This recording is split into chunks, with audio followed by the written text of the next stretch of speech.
Andrew, what up, man? I'm happy to have you on my podcast. Thanks for joining me. You are you are on your journey to lose fat, and have been on your journey for the past 8 months, something like that. Yeah, 8, 9 months, something like that. Man, I mean, 8 months is quite a while, and you showed quite a lot of discipline because I remember firstly came up upon you, I believe, in like your 33rd day, I believe. And I was like, okay, he has been doing this for a month, which is quite impressive. So let's see. I thought that you were gonna give up like on 90 days or 100 days or something like this, because that's usually the second to third month is when the majority of people give up, and you Yep. didn't. And I kept checking on you, and man, I mean, it makes me really happy. And how much weight did you lose by now? Like 32 kilos? Yeah, well, to be fair, you said after 2 or 3 months, majority of people give up, and I gave up too, to be frank. Um, at my 90 days, I lost maybe 27 kilograms, then I lost three more. So I was on 107 kilo mark, started from 137, went to 107, and that Hmm. was like the biggest plateau so far. Recently, I even gained 10 kilos, so I've become 114. Now I went down to 112, and I'm trying to change. Um, like I'm trying to change my mindset towards losing weight, and it takes much more time. And I'm not gonna lie, first 3 months they were extremely fruitful in terms of results. I've been going really fast, but I was on very strict diet, very low amount of calories, a lot of workouts, and I think this first burst of motivation gave me the ability to go nonstop for 90 days. And then I kind of plateaued, and then I gave up for about a month, gained some weight back, and now I'm trying to go. I've stopped doing daily videos. I'm trying to adjust my lifestyle towards my goals instead of going like all in on workouts and diet. So I I think I kind of gave up, but I'm still going. I'm still trying to lose weight, and it's pretty successful now, even though I'm moving much slower than I used to. But I'm pretty happy with what I am because I think it's I could have already achieved my goal of 75 kilo, but I would feel extremely bad and extremely exhausted. And for the first 3 months, I also have a business to run. I also have a family. For the first 3 months, I'm extremely thankful to my business partner because he took off majority of the responsibilities from our business. But then I I felt kind of wrong of going all in on this body transformation, especially considering the fact that I'm making $0 from all this thing, even though I have half a million followers on Instagram. So then I went back to business. I started working more, and obviously my focus shifted a little bit. But all in all, it was great experience. I started to believe that I'm actually capable of losing weight because before that I've tried for about 8 years, and the only thing that happened to me was I just gained even more weight with every try. Hmm. So I would lose 2 kilos, gain five, and that was kind of the whole premise of the of this past 8 years. And this time something changed. Hmm. Yeah, I mean, I think it is because you had some eyes on you, or is it because you felt like if you gave up now, like people would see it and you would feel bad about it? Is that like part of it? I don't want to sound rude towards my audience, but I honestly don't give a fuck about what people think. And it's not to say that I don't care about people who watch me because part of the reason I came back to do videos because I haven't been making videos for a month.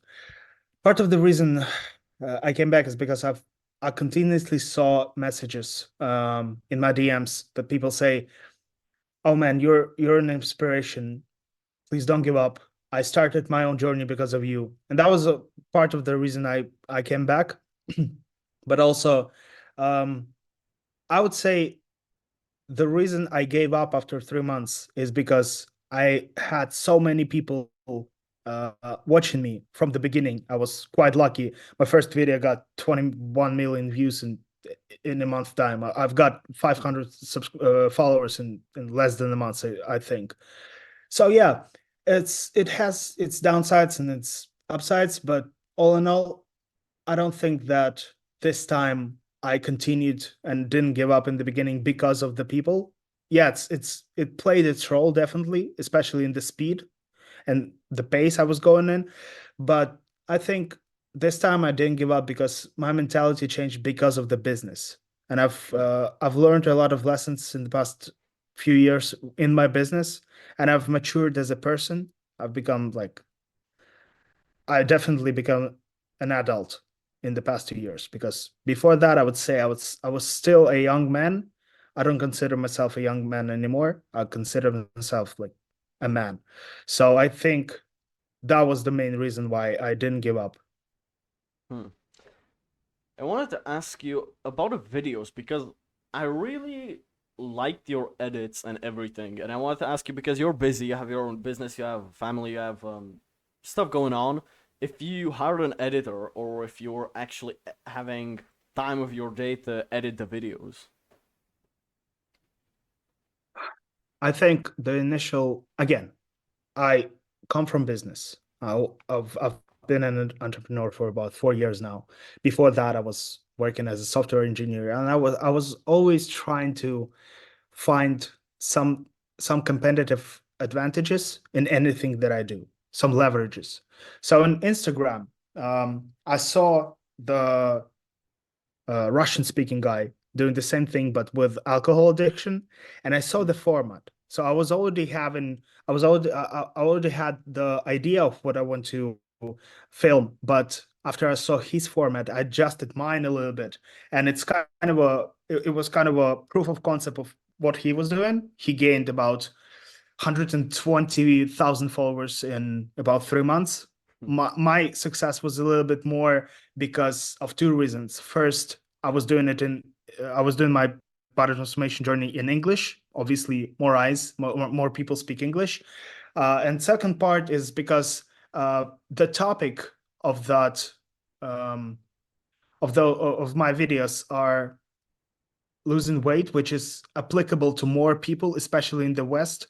America, I believe, is 20 or 30% of the population struggle with some sort of overweight or even obesity. So it was kind of relatable. And I think, yeah, and getting back to your question with edits, I specifically chose the format that I can do on my own. I don't want to edit it too much. Especially, I have like a business mindset in uh, that relation. If that doesn't make me money, I'm not gonna spend money on it, if that makes Hmm. sense. Actually, that's a smart way to look at it. If it doesn't make you money, you don't invest money into it. Um, Yeah. I think it's the same with when people start businesses. Like, like people usually they have a connection, like some millionaire, and they ask him for, hey, can you give me like 200,000 to start my business? And I'm like, Yeah. bro, you can just make an e-shop and you don't even have to buy stock. Just see if someone orders and then get the orders done. You know? Yep. True. I'm wondering why people want that upfront investment usually. Is it because they want to feel important, or is it because they just actually I don't even know why. No, I can answer that question because Hmm. I've had the same problem with people coming to me for investments and me Hmm. coming to other people for Hmm. investments. And it's always about covering. I strongly believe that pretty much any business can be started, at least started without money, unless it's fucking oil production or something like that. Um, so, for example, the app that my team working on right now, uh, we pivoted um, a few times during the development of that app. Now we're working on like sort of another app which is already released, and I've showed that to a small portion of my audience. And when I show it on like on all my audience, the app is going to be free. It uses AI to count your push-ups.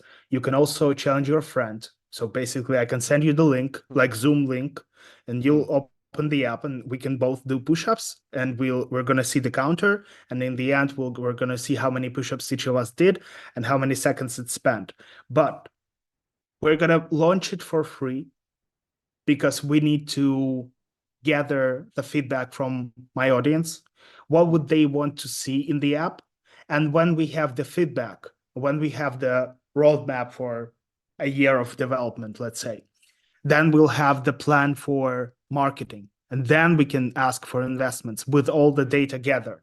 And I would say every time, especially young people, when they ask for investments, I think it's to cover the lack of basically work. So you haven't done your product research, um, you haven't done pretty much anything, and you're already asking for investments. What sets you apart from thousands of people like you? No one's gonna give you money because you haven't done the work, right? Mhm. And usually they ask for an absurd number, like hundreds of thousands of dollars, not just like 1 or 2 thousand. They ask for like half a million, or when it's a millionaire, or Yeah. like absolutely. You don't need that much money to start a fucking business. Like even a makeup brand, you can start with like $1,000 if you want to have stock. But even that, you can start drop shipping the makeup. You know, Yeah. like you absolutely don't need it.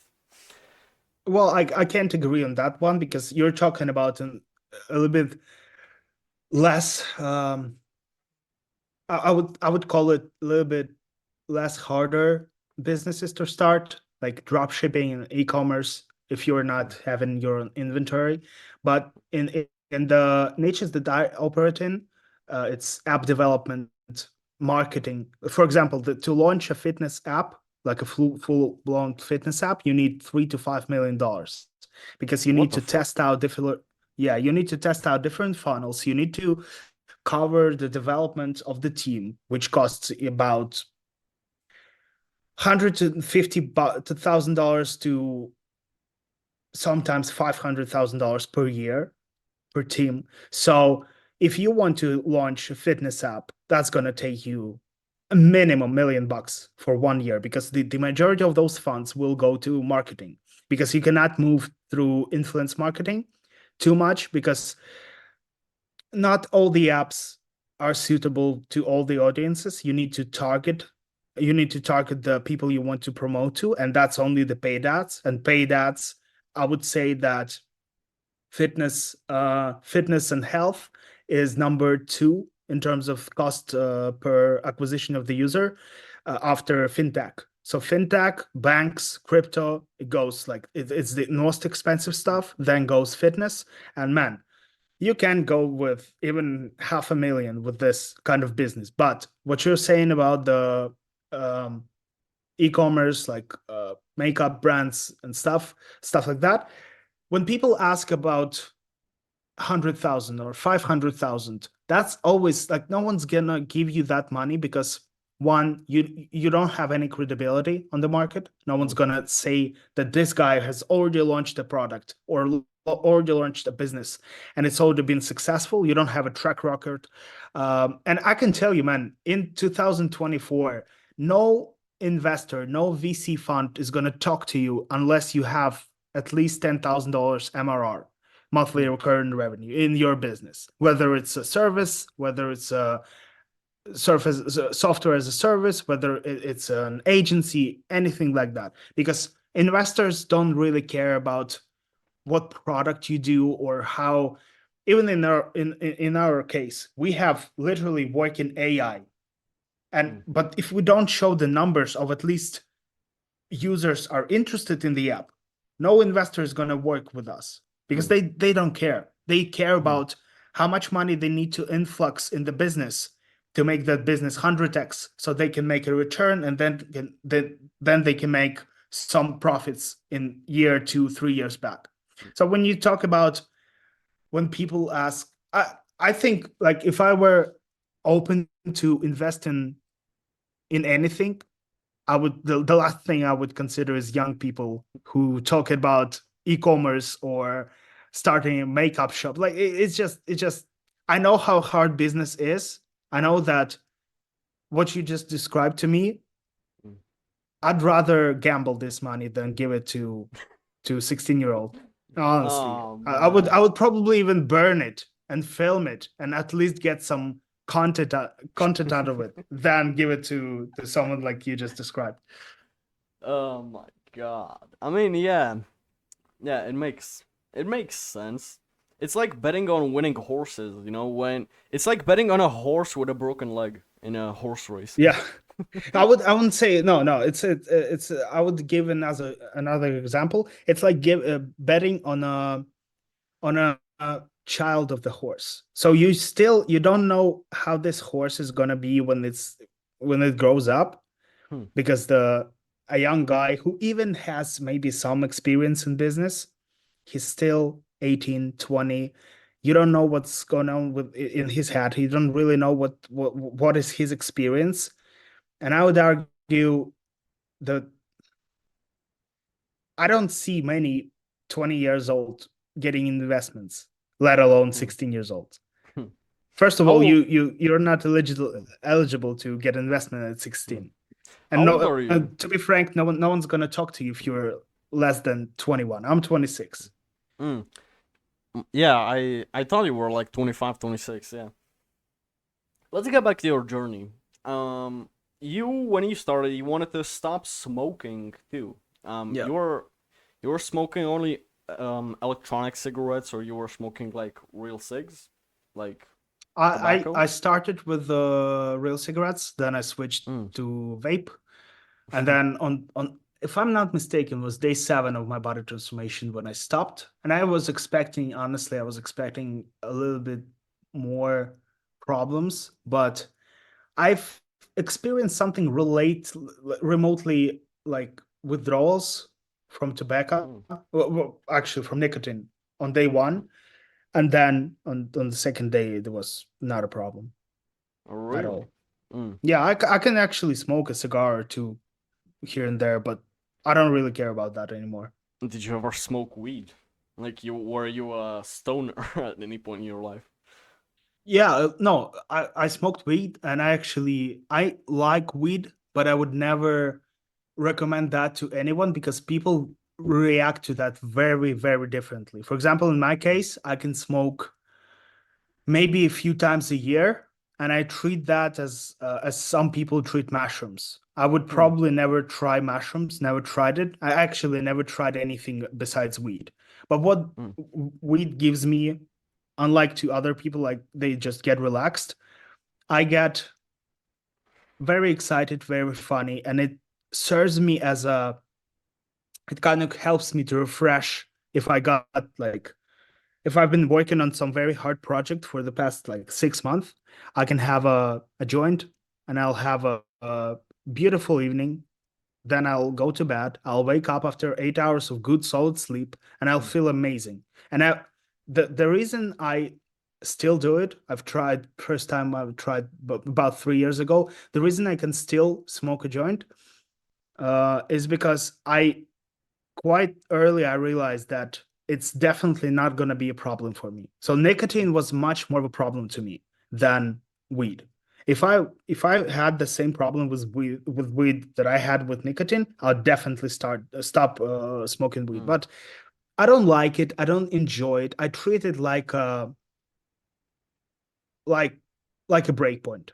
I can smoke sometimes, Hmm. probably once every 6 months, and that's it. You know what really disappoints me when someone that's not even in high school, like 14, 15, is literally like I remember in the first year of high school, I don't know how Americans call it, like freshman year or something like that. When they have a plastic bottle, they put some weed in it. They Yeah, somehow turn the cap and they smoke from the plastic bottle like a bong. But they are broke and yeah, they can't afford a bong, so they would do it yeah, with a plastic bottle. And they do it every day because they have a plug that's their neighbor or their uncle or something like this. And then ever since 14, 15, they smoke their whole life away. You know? yeah. And that's actually pretty. It's actually pretty. bad thing if, especially if you start at 14, 15 years old. It's also pretty common in Ukraine. I Hmm. suppose you were talking about Romania. It's also pretty common in Ukraine. Um, I first time I tried weed was 23 years of age. First time I tried Hmm. cigarettes was actually the same age. So I didn't smoke. I didn't drink. I Hmm. haven't had any bad habits before 23. And yeah, the moment I tried it, I instantly knew that I'm not gonna do it like full time. And I've seen people who've been doing that for since 14, 15, and I wouldn't say that they have like fried brains and they like a little bit less clever than other people, but you can definitely see that it has become an addiction and it has become a psychological addiction, which is probably even more scarier because they can't properly function throughout the year without that. They would try to give up weed and eventually they'll come back to it because that's unless they find a solution to their problems somewhere else. Because It in the case of weed, I usually see people smoke weed when they have some other areas of their life uh not in place. Yeah, and that gives them a feeling of comfort, makes them feel like everything is okay. And the worst thing about these people, they are saying that you can't get addicted to weed, but if their plug dies or goes to the hospital or something, a week without weed and they have panic attacks and shit like this. And they want to tell me Yes, that you yes. can't become addicted to weed. Bro, like I'm not from Romania, I'm from Czech Republic, but I was born in Romania. And Hmm. I have friends in high school, like literally, they are going through the school to their bathrooms and literally asking everybody until they get busted by the principal or someone snitches on them. But bro, they are literally like those crackheads in the US where if they don't have their shot today, it's like they're gonna die. It's like they have complete full-out mental breakdowns if they don't smoke some weed today. Oh Yep. my god. And again, uh I would never promote weed publicly. I would never do Absolutely that not. because same thing goes with cigars. I know that a lot of young people watch me, and when I quit nicotine, when I quit smoking, I knew that I'm gonna get back to cigars because I really enjoy cigars. Sometimes, very, very rarely, I would probably have cigarillas, but I What's don't that? show it. It's like cigarette, but it's the color of cigar, but it's the size of the cigarette. Oh, yeah. Yes, so it's like it's pretty heavy. It's pretty Yeah. heavy to smoke, but once you smoke it, like I usually have it when I'm in, Hmm. in the restaurant or I'm talking on some business meeting. It's quite pleasant to smoke it, but you're not gonna smoke it like cigarettes, like a pack a day or even like every day. It's just like you'd smoke it maybe once a month. Cigars I smoke probably twice or thrice per month. And I showed it one time that I smoked a cigar as a sign of victory on the nicotine addiction, and a lot of people didn't understand. They thought Hmm. that I gave up, I came back to nicotine addiction. And I understand that not only people won't understand, um, but also a lot of children, they'll think that, oh, he's smoking a cigar. Maybe I can smoke a cigar. No, you cannot. I'm 26. I have a business. I'm pretty successful and I've overcome my nicotine addiction and I Hmm. smoke cigar when I want to. I don't. I'm not letting this thing control my life, and it's very hard to tell people things like that, and especially in short form content like Instagram or TikTok. They'll just see me smoking a cigar. They'll think, oh well, I can probably smoke a cigar. So I just don't show it, and especially I'm not gonna talk about weed on my Instagram or on my Hmm. YouTube. I'm not gonna talk about that unless I know that I'm talking to the mature enough audience. Because it's the same thing like talking about mushrooms. Maybe I'll try mushrooms one day. Maybe I don't. I don't know. But I'm 26. I'm mature. I have life experience. I know how to. It's gonna be fully my conscious decision. I don't want to talk about that on Instagram where a 14 years old guy will look at me and think, well, maybe I can also try weed. Andrew says it's good. Maybe I can try. No, I don't want to portray that image on social media. What percentage of your audience do you think is gonna watch this podcast? Like 10%, 20%, something Oh, like that? I don't think it's gonna be more than 1%, to be honest, if unless I share it somewhere. Because I gotta be honest, I've already had some podcast and I didn't share it because I didn't like how I speak there. First of all, English is not my first language. You can obviously hear it. You can hear the Mine accent. You either. can hear them. Yeah, you can hear the mistakes. So I didn't like the first podcast I made, and especially I've made some comments on Ukraine and on war. I don't want to go into that. Really, I said some things that I probably wouldn't say if I could roll it back. But again, I told the truth. I just don't want to get myself into that shit. So yeah, in this podcast, I'm not going to talk about that. So maybe I'll share it on my social media. Yeah. The meeting will end in like 10 minutes because I don't have Zoom Pro, so we're gonna have to start another one. But No problem. let's get back to let's talk about food. What food did you eat when the beginning? Or So I pretty much let's go even before that. What food did you eat before you started this journey, and yeah. what food did you go to? So it's actually better probably question than from where I started my journey because I can go back 1 month ago when I gained 10 kilograms in 1 month. And a lot of people didn't believe me. A lot of people think that I lied or I've, edited some timings and I've actually gave up a lot earlier than I showed on social media because it's quite actually, if you think about it, it's quite ridiculous to gain 10 kilograms in 1 month. Mm, But what people don't understand about me, and especially when I see the advice on the comment section, like what I should or shouldn't do, they think they know me. They think that um, a regular advice that you can give to a regular person will be applicable to me, where it's obviously not because I can feel extremely comfortable at 7,000 calories a day. So basically, it's probably what regular person eats in 2, maybe 3 days. I can comfortably eat it in 1 day, and that's how I used to eat throughout those 8 years. mm, So yeah, what I wouldn't go into detail what exactly I ate throughout those 8 years that got me to 137 kilograms. It's basically chips, pizzas, mm, burgers, sushi, anything. I can eat anything, meat, mm. vegetables, doesn't really matter. But when I started, I pretty much quickly went to carnivore diet. Then I added some vegetables. Sometimes I'd eat some fruit, but I don't really stick to anything like vegan or carnivore. I don't go like too much on either side. Mm. Right now, I'm trying to be balanced. I just enjoy eating meat, and that's why I'm like you could call it a carnivore, but I still eat some vegetables. I still eat some fruit, so it's not even a proper carnivore. So yeah, basically that's it. Did you like?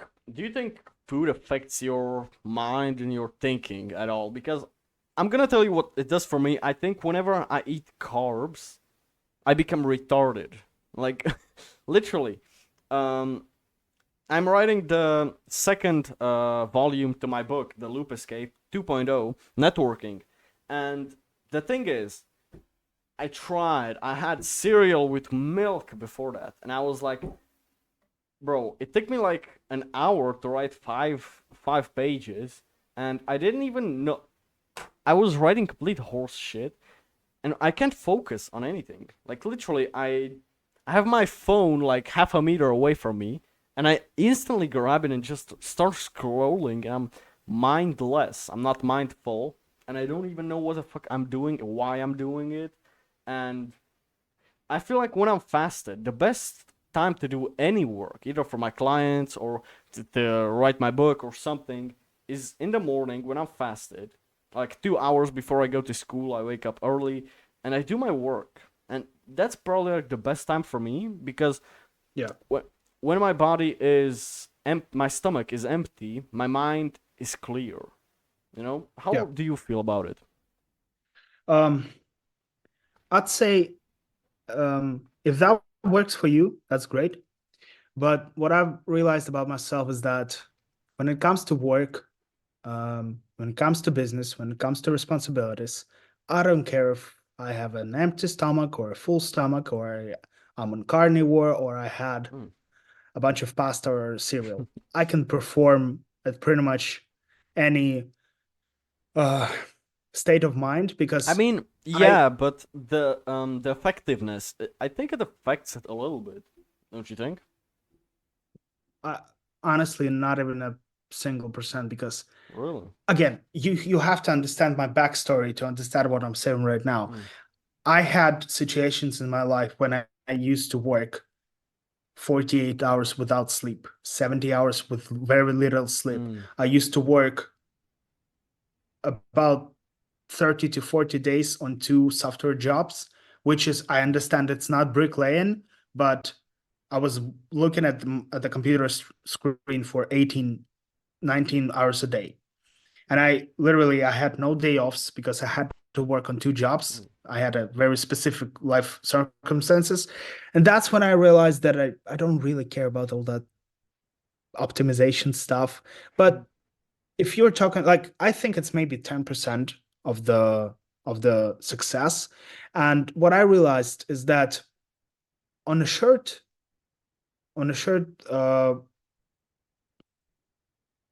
in short term it works, but if I don't have any carbs for a long period of time, then I'll become a little bit less satiated every time I eat, and that's why I reverted to at least a little bit carbs in my diet, because completely no carbs, I just I just end up eating a lot more than I need in terms of my caloric deficit per day. So yeah, um, I think it's not the carbs itself. I feel sugar is what makes you a little bit slower, because mm, when I have sugar, yes, I can definitely feel a little change in my mind. With carbs, no, not so much. Sugar, yes, especially in the morning. Especially if you have processed sugar like an ice cream or stuff like that, yeah, I can feel a little bit of a difference. With regular carbs, I can actually feel if I, it's actually interesting. Sometimes I can fast up until 3 p.m., 5 p.m., but sometimes I wake up and I have a meal right there. I have breakfast right when I wake up. And it's also something that I learned throughout this body transformation to be adaptable. I'm not gonna stick to one regiment throughout the whole life. Sometimes I'm mm, hungry when I woke up. Sometimes I can fast up until 5 p.m. mm, And if I understand that I have a lot of work, a lot of tasks throughout the day, and I'm already hungry, and my brain is a little bit fatigued already, I'll have my carbs and I'll feel mm, amazing. So I think it also depends a lot of a lot on your personal experience and on your personal how your body works. mm. So if that works for you, that's perfect. And I think it works for a lot of people.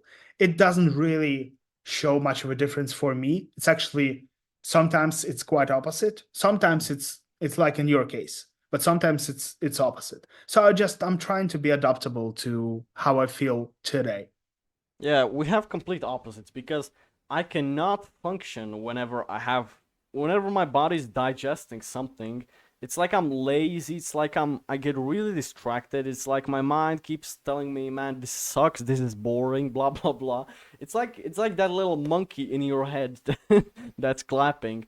Um, it's like it just slows me down so much. So I have a rule that I don't eat until 12 p.m. every day because I woke up at about 5 p.m. I mean 5 a.m. and I don't eat until like 12 or 1 p.m. because that's when I go to school and to gym and I work in the morning.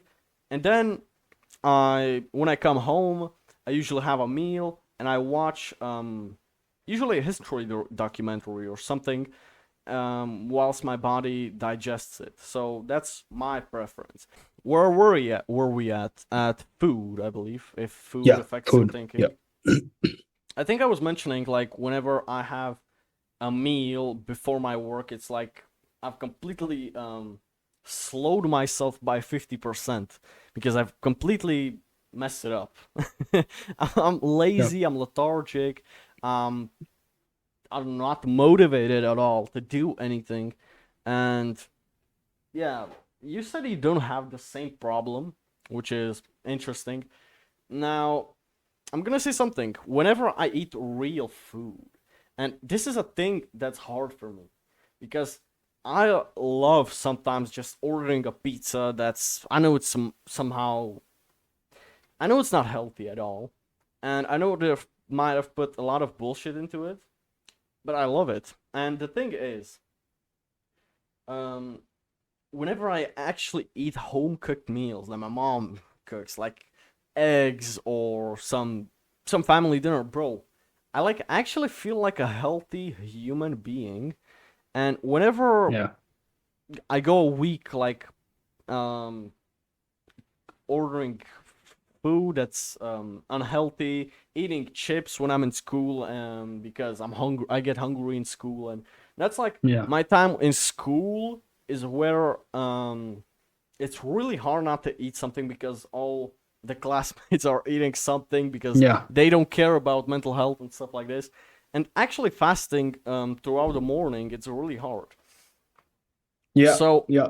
Uh, when whenever I eat real food, that's when I really feel healthy and I can work perfectly fine, even when my body's digesting something because I'm eating real food. yeah.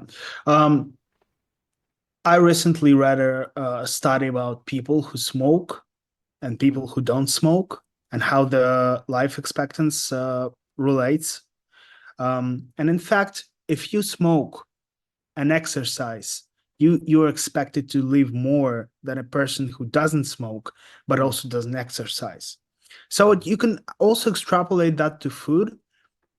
Let's say you have a pizza or a pasta sometimes, or even chips, but you live a very good life. You're happy, you're achieving something that means you have a reason to live, you have a purpose. I would argue you'll live longer than a guy who's always on very strict diet, eating only real food like Eddie Abu or whatever his name is says. I think balance is when you can actually control food and not.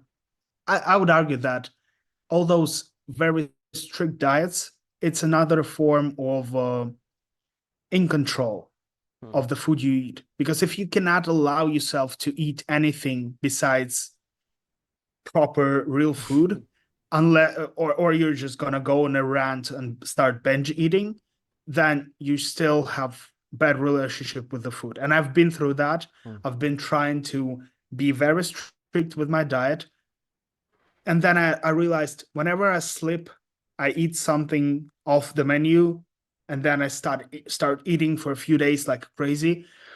Then I realized, well, okay, if I want to eat something, if I want pizza or I want sushi, whatever it is, even if it's processed, like a snack bar, if I want to have a, I don't know, Snickers, which has a lot of sugar in it, I'll have fucking Snickers because I feel like if you're adult and if you have responsibilities, if you let that restriction to drain energy from you and you actually spend more energy trying to limit yourself rather than have fucking Snickers and continue with your life, I feel like I'm gonna rather have Snickers and live my life less stressed than I'm already is. So, and I also think that everything that relates to training and food, of course, there are general rules that are applicable to 99% of the population.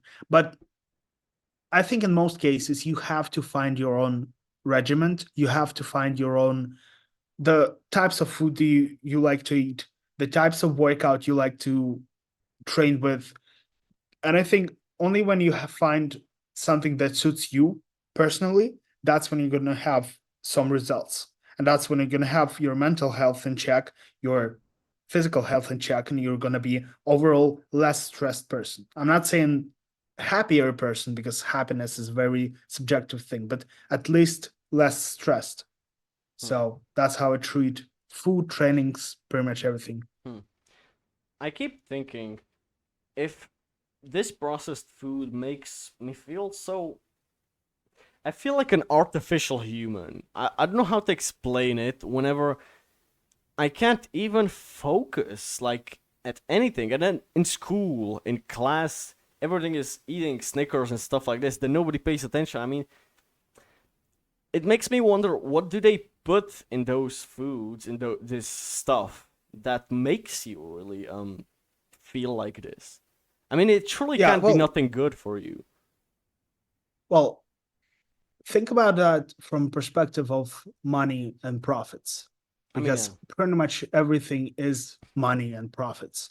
If you're a food company, would you rather care about healthiness of your meals, or would you rather care about your customers getting back to you and not the competitors? Because competitors are going to use the same tactics, bad tactics, to make the food addictive. So obviously Mm. when you eat something like a snack or chips, you're the companies make that. I don't think it's like a conspiracy theory to destroy the population. I just think it's business.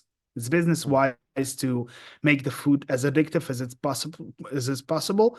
And the only thing that restricts those companies are the governments and local laws, uh, global laws on the food, but they put as much addictive shit as they can, simply because it's profitable, because you're gonna get hungry again and again, you're gonna get back to the same uh, producer of the food again and again, and it just simply makes sense in terms of money. So I don't think that they're deliberately trying to kill you because you need to be alive to keep purchasing their products, but I do think that they're making everything in their power to make the food addictive, because it just makes sense. Hmm. So yeah, of course they put everything they can to make the food addictive. Yeah, I certainly don't think that's a um theory, like conspiracy theory. I think, like most people, I think already subconsciously notice. Like, how can you take a look at this Snicker bar and think that this is good for you? Like, it doesn't make sense. Everybody intrinsically knows what's healthy and what's not. You know. Yep. Um, if there was one thing that you could have, if there was one mistake that you did when you started out, that you would literally turn back time and not do that mistake, what mistake do you think that would be? That's a good question. I've thought about that a lot. Um, Honestly, even though it looks like I've made a lot of mistakes, I don't think I really made any mistakes, because everything I've done since I started my journey in August of 2023, everything I've done made me closer to my goal. So even the latest setback, when I gained 10 kilos back, I've learned a lot. If I were to give advice to people who want to start, I'd say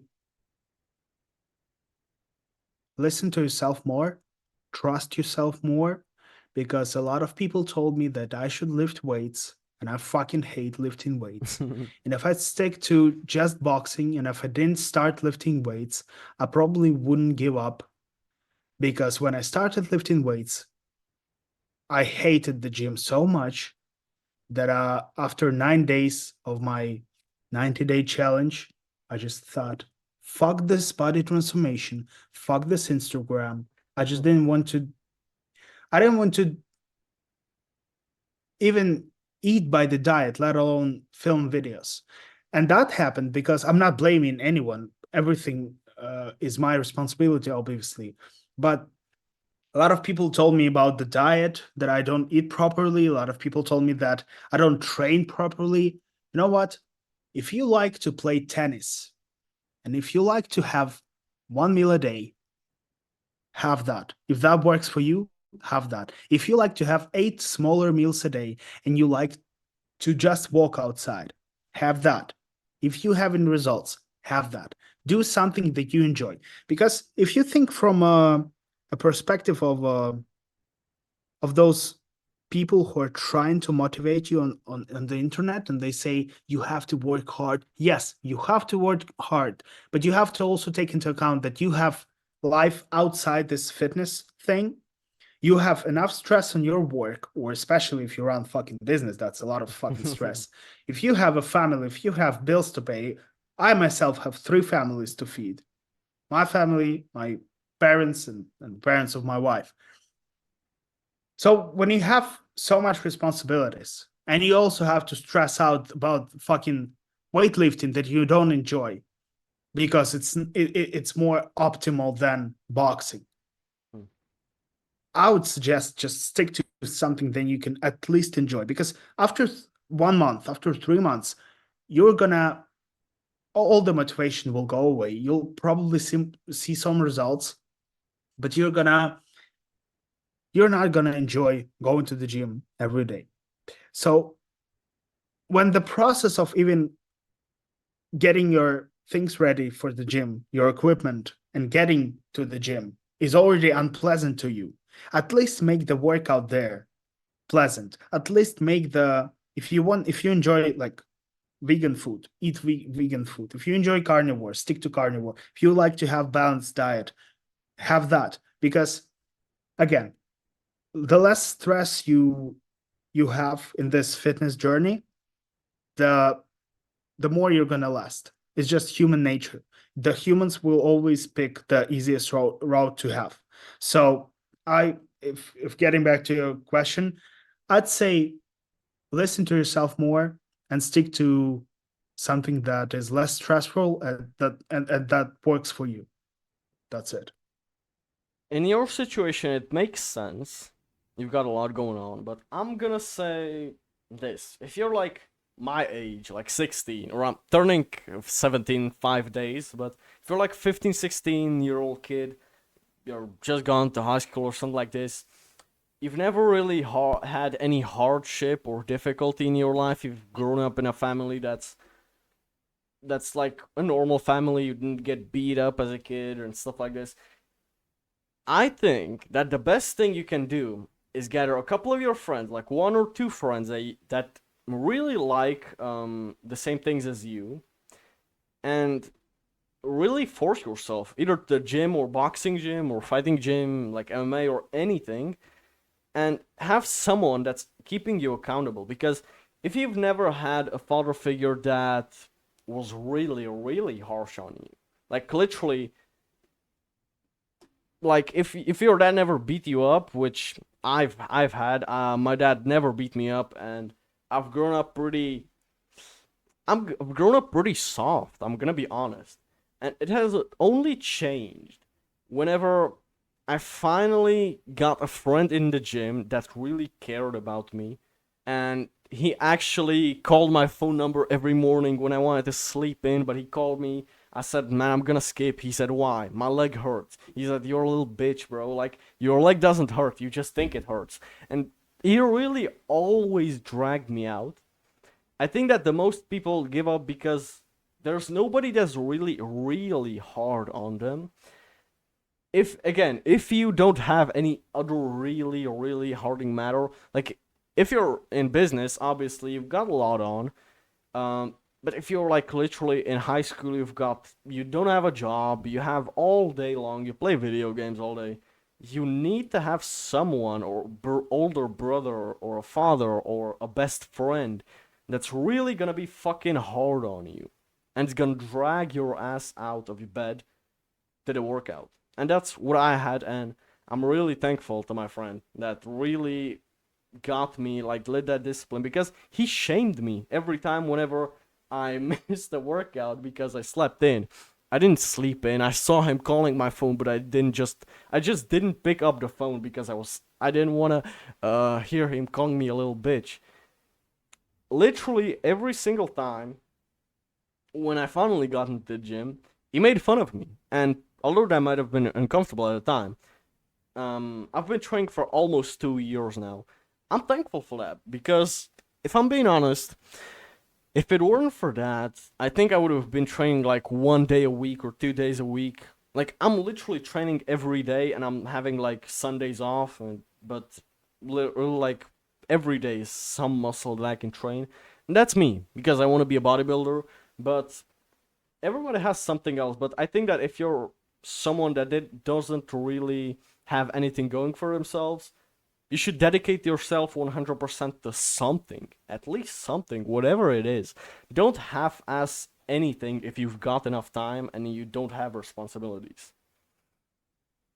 Yeah, but I think that what you're saying is completely applicable to majority of the people, but I don't think it's really applicable to me because Exactly. I've always wanted to be an entrepreneur, and being an entrepreneur requires you to be very strict on yourself, and you can't rely that someone's gonna drag you out of the bed to have a Mm. workout in the morning. And Yeah. something I think you'll realize later in life, if you're gonna try to achieve something, um, is that no one really cares about you. And even the fact that you said you have to have like a brother figure or father figure, like an older brother and father, Mhm. it's completely fine. I had those people in my life. I had pretty strict father. I had people who I looked up to when I was 16, 18. But later in life, you'll figure out that, well, I think it's the process of going from a boy to being a man when I understand that it's it's very good when you have the environment of people who are hard on themselves. It's really much easier to slip off when you're in that environment, Mm. but you also have to be capable of doing those things on your own. Because if you cannot do that, you're still kind of a dependent on those mentors you have. And Yeah. unless you can detach yourself from that dependency, you can never be a standalone adult matured man. And I think your advice is more applicable to the audience that's probably going to listen to us because if if 16-year-olds are going to listen to us, not all of them are going to be entrepreneurs. A lot of them will try because it's a fashionable thing, but a lot of them will fail and get back to 9 to 5 or maybe some good career. 9 to 5 is not a satanic thing, but I think, yeah, I'd say your advice is more applicable because my advice only applicable to people who are trying to achieve something that not a lot of people are even going to try to achieve. So yeah, and also it very much depends on the age because I've pretty much passed things you say a lot of years ago, and now I'm at a little bit different stage of the life when I understand all those things, and what I currently going through is not really applicable to a lot of young people. Mm. I actually think that your advice is good for people your age that already have something going on for themselves. Yep. But man, you see a lot of my classmates, bro, guys my age, they actually are just like I was like 2 years ago. Like literally, go home, play video games until the evening, nothing else. And I'm like, why is it? Well, I can speak for myself. It was because I mean, I have a great dad, and he was fairly harsh on me, but I know that a lot of people had it tougher. A lot of people had more strict parents than I did, and I know that transition, as you said, from a boy to a man, I'm still stuck in that. I'm still like Yep. literally, I'm in the middle of the process. I hope that, but by the time I'm 20, I can fully call myself a man proudly. But I know that I still slack on some days, and it's hard. Yes, it is. Yes, I'm trying to build a copywriting business. Yes, I've made a few $100, but the thing is, the gym is like a routine right now. It's not even difficult for me. The difficult part is For example, client acquisition, calling people every day. And as you said, you need to be able to rely on yourself, and that's what I'm struggling with. Is that internal battle. Like literally, I was sick last week. Like for 3 days, I didn't call nobody because I was sick, and I told myself my voice is gonna suck. And I'm like, that's such a bad excuse. Now I think about it. Last week, a week ago, it seemed like an okay excuse. Like, man, I'm weak. My voice is. I'm sick. My voice is. I sound sick, so nobody's gonna take me seriously. I think such a stupid mistake that was. So I didn't even do message outreach. I didn't do email outreach. I didn't do nothing. Just because I couldn't do cold calls, for example. And that's a thing. If I had right now someone that was an accountability partner, that would be great.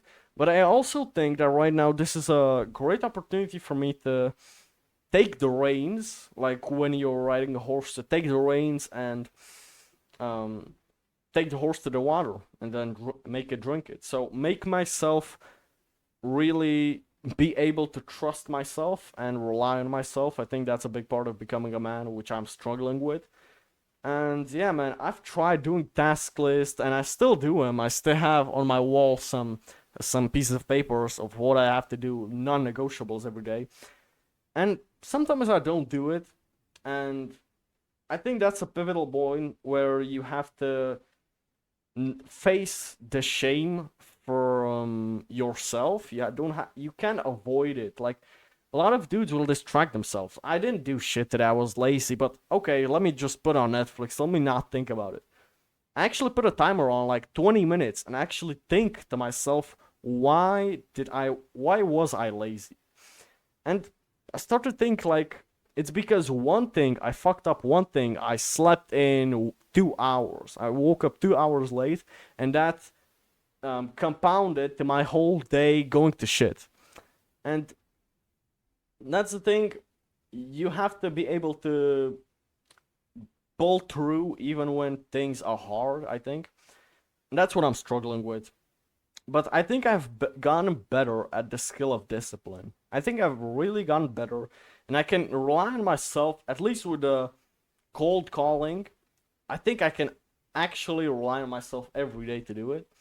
And right now I got a client, but it's just in the hundreds of bucks. I don't even make $1,000 a month right yet, but I am actually way better than I was like 2 months ago. So I think I've made some progress there.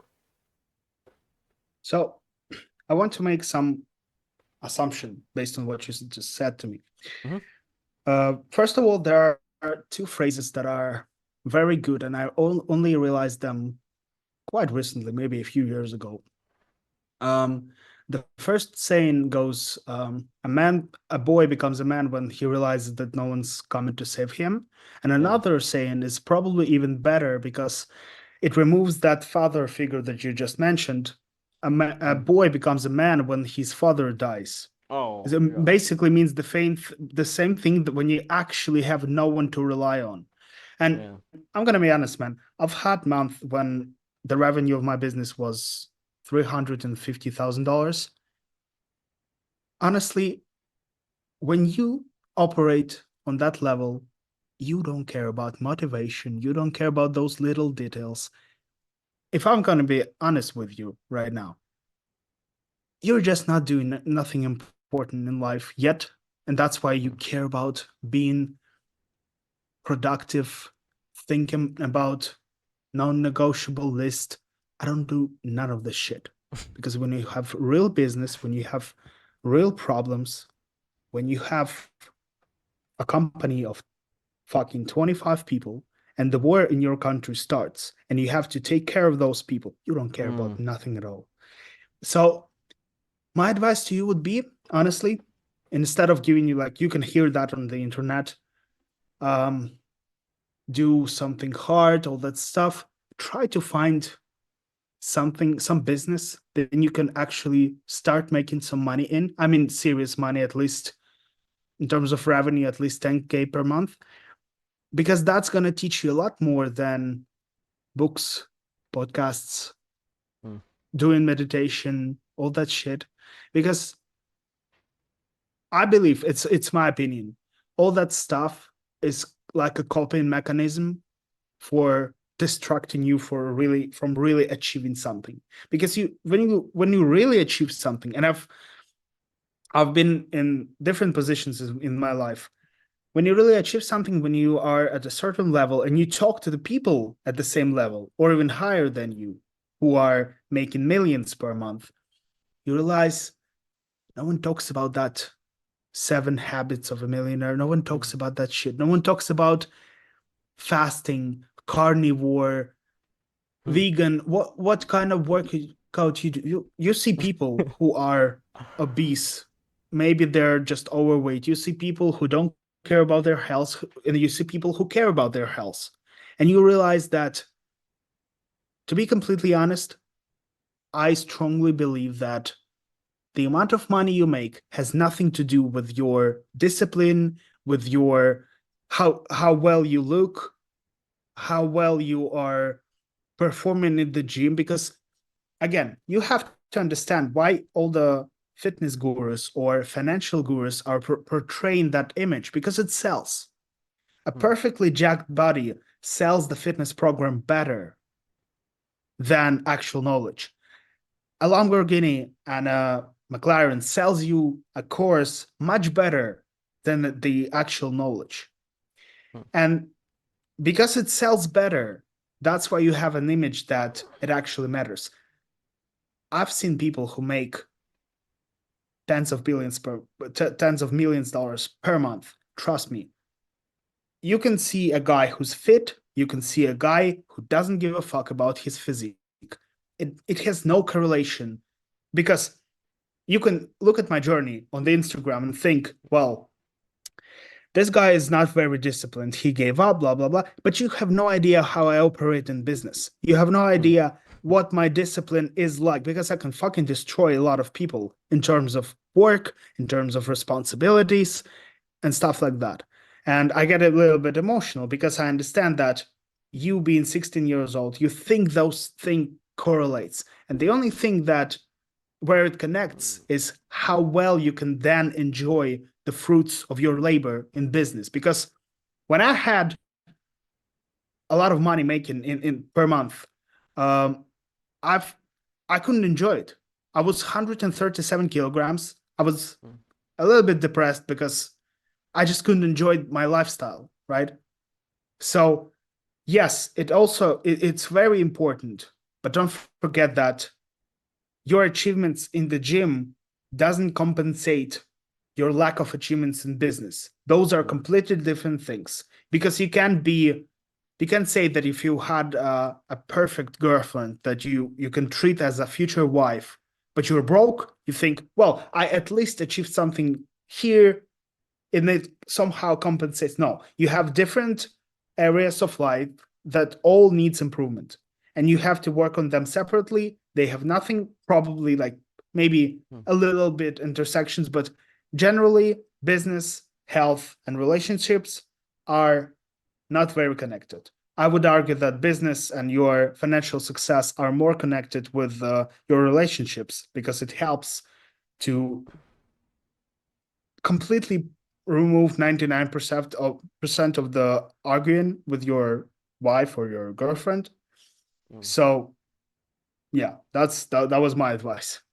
I Hmm. understand it's not very common to hear things like that, Hmm. but again, you have to understand that I speak from experience and I have nothing to fucking sell you.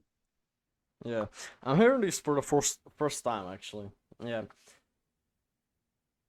I think, as you said, when you have responsibility, it like literally brings something in you, and I think it's masculine that literally takes makes you like take life seriously, and you don't really have to think about motivation and discipline.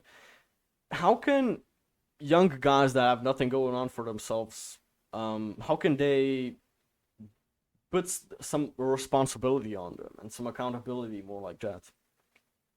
You can do that. You cannot do that artificially. You can only do that when you Hmm. when you have ambition that requires you to change, that's when you actually can put some responsibilities. Because putting responsibilities for the sake of fucking responsibilities is a little bit stupid, as for me. I wanted to be very successful. I really wanted it since I was 14 years old. And I didn't care what to do. I didn't care what price I had to pay. In the end, I gained fucking 60 kilograms because I didn't pay any attention to my health. And I was really, really fucking focused on making money. And if you ask me right now, I don't regret it. Because if it weren't for my business success, I wouldn't be able to take care of my family during the war. I wouldn't be able to keep taking care of my family right now. So I think it really depends on what you want. If you want to make it in terms of money, get a fucking job. Don't think that you're capable of starting a business if you have nothing, if you don't have any competitive advantage. Because let me just tell you, I've tried doing different businesses, and they were at around the level of making a couple of $100 a month, and that was just a headache.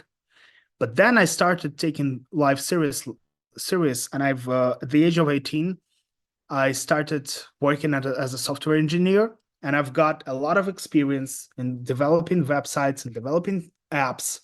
And then when the opportunity arrived, I had the knowledge and I had that leverage that helped me to engage in business and become successful.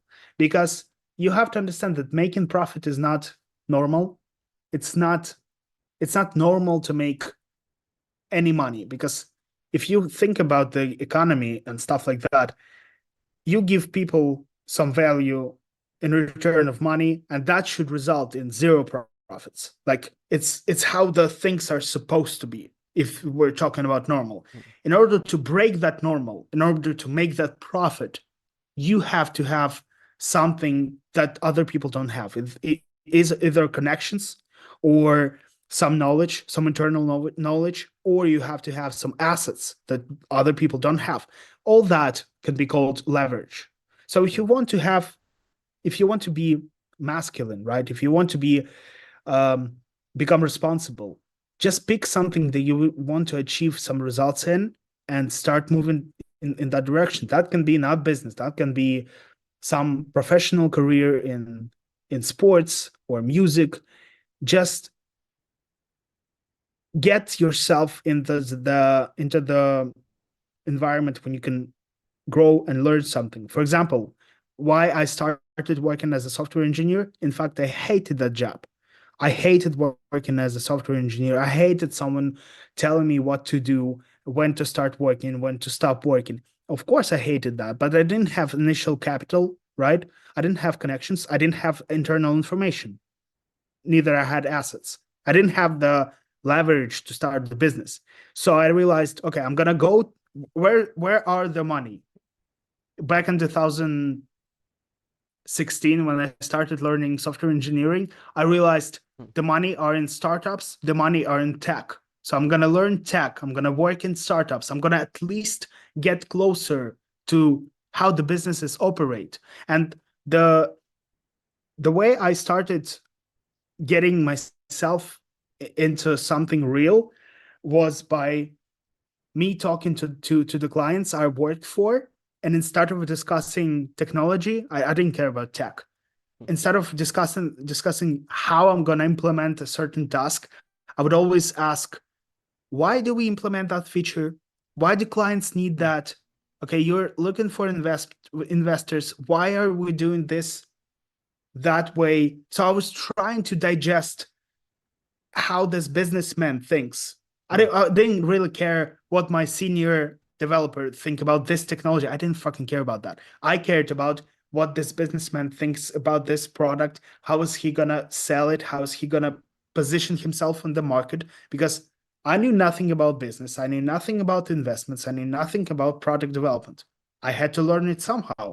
I learned it through working as a software engineer in different companies. Hmm. I am. Hmm. He's pro. Yeah, yeah. I thought he was gonna turn lights or something. Yeah, actually, I want to get back to the point of the advice that I would give to the young people. If you don't have that leverage that I mentioned before, I'd suggest you to get a skill because that's the only thing that's going to get you at least somewhere. Because without the skill, you're not even going to get any connections. Because let's take my example.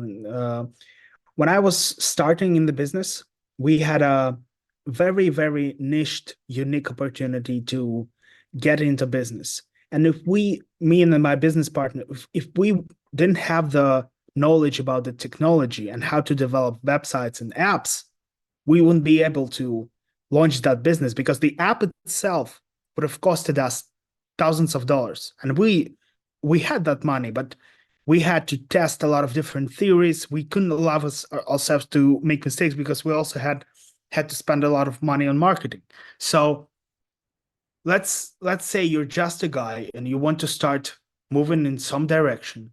Look at where money is today. Let's say it's AI, crypto, right? Blockchain.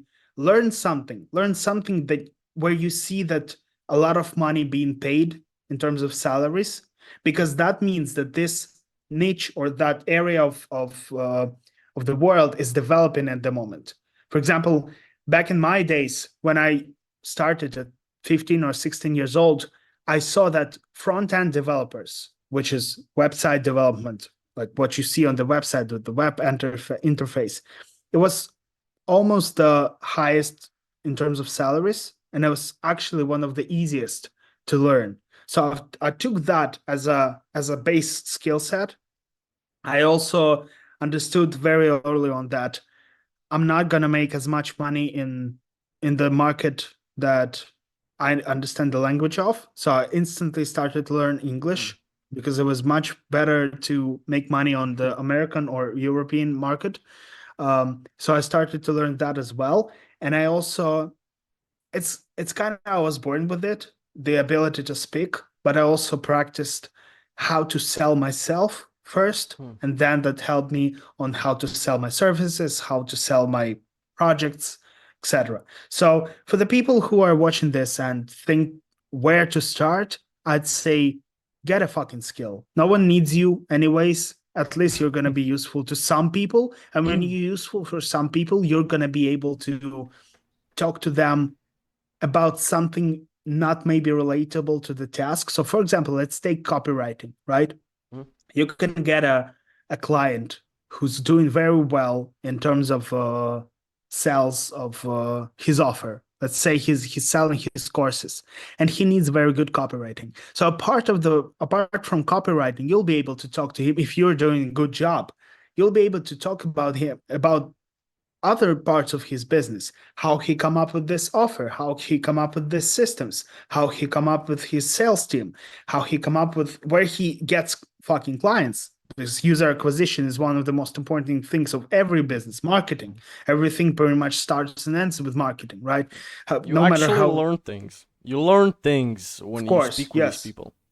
Yeah, and unlike your classmates who know shit about life, you're gonna be able to talk to people who actually achieved something, and not only like specific knowledge, but you're also gonna pick up some mindset things from them, which is also very important. So yeah, just get a skill and get yourself start making money as soon as possible. That's gonna teach you a lot more about life and business than pretty much any book or meditation technique. What I would say, a lot of people are. I actually think too many people are trying to start their own business from nothing when they don't have a name, nobody knows about them, they don't really know anything, they don't know anyone. I think the best thing you can actually do is be useful to someone who already has a very well running business. As I genuinely spent January and February practicing copywriting, really learning about it. I joined Andrew Tate's The Real World. I started in the copywriting campus inside of the bootcamp for the first 2 months. I didn't make any money, but I got a client for a testimonial, and with that, I was able to leverage some one-time gigs, like $50 one-time jobs. But I finally got a client. It's for email newsletter, but I now have a couple of $100 coming every week for a few hours a week of my work that I actually enjoy. And it's because I've learned a skill. I have invested 2 months of my time learning a skill that saves them time and actually can retain their own customers. It's for a Yep. cafe. It's for a cafe in London. So I actually help them retain their customers, and they give me a margin of that. And I think that was the best thing. I would have wasted so much time trying to build um a drop shipping business, like an online store from some shit, and nobody knows me. Nobody cares about the shit that I'm gonna be the middleman from AliExpress or Amazon Yep. or whatever, and I would have wasted so much time. So I actually think that learning a skill as copywriting, even video editing, web design. I did web design one time gigs for like $70 for some local businesses on Google Maps. I actually think that the best thing someone can do right now after you watch this podcast, is actually go on Google Maps in your local area, find restaurant or something that doesn't have a website, learn how to make a website, say that you'll deliver by the end of the week. You have enough days to learn the skill or learn the basics. You give them, you don't have ask for any money if you don't want to, but at least a testimonial, even that's gonna be a lot of value, so you can actually leverage that testimonial. I think that's a good way to start.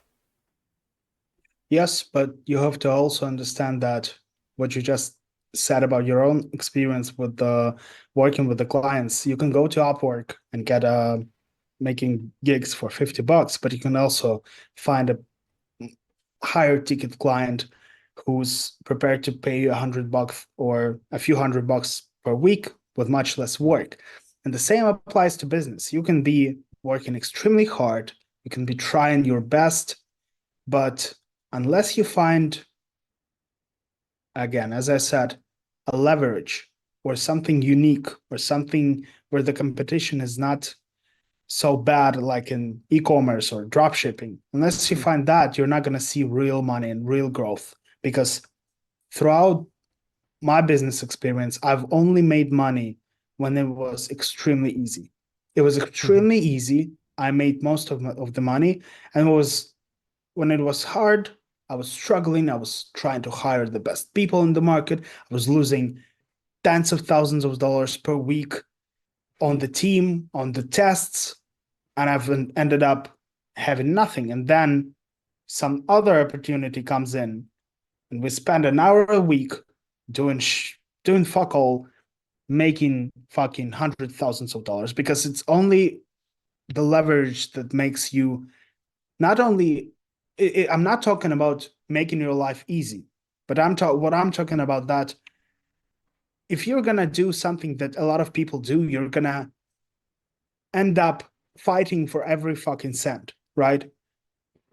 Whereas if you find something unique, something that not a lot of people do, or not a lot of people even know about, you're gonna end up having a lot of margin, having a lot of free time that you can spend on scaling the business, which that's the only thing that gonna let you grow as a businessman. Because if you're gonna get yourself in that rat race, and rat race can be in business as well, you can be getting clients, making the jobs done, and then finding new clients, and you can be always at the same level, never be able to grow, maybe grow a little bit.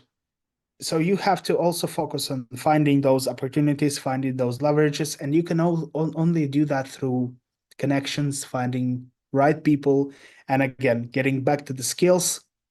You have to have a skill, which, but also again, for people like me, I'd give completely different advice, because once you've accomplished something in your life, once you have the skill, then you might get an opportunity in another niche where your skills are not very applicable, but you still have maybe capital, or maybe you have a team in place.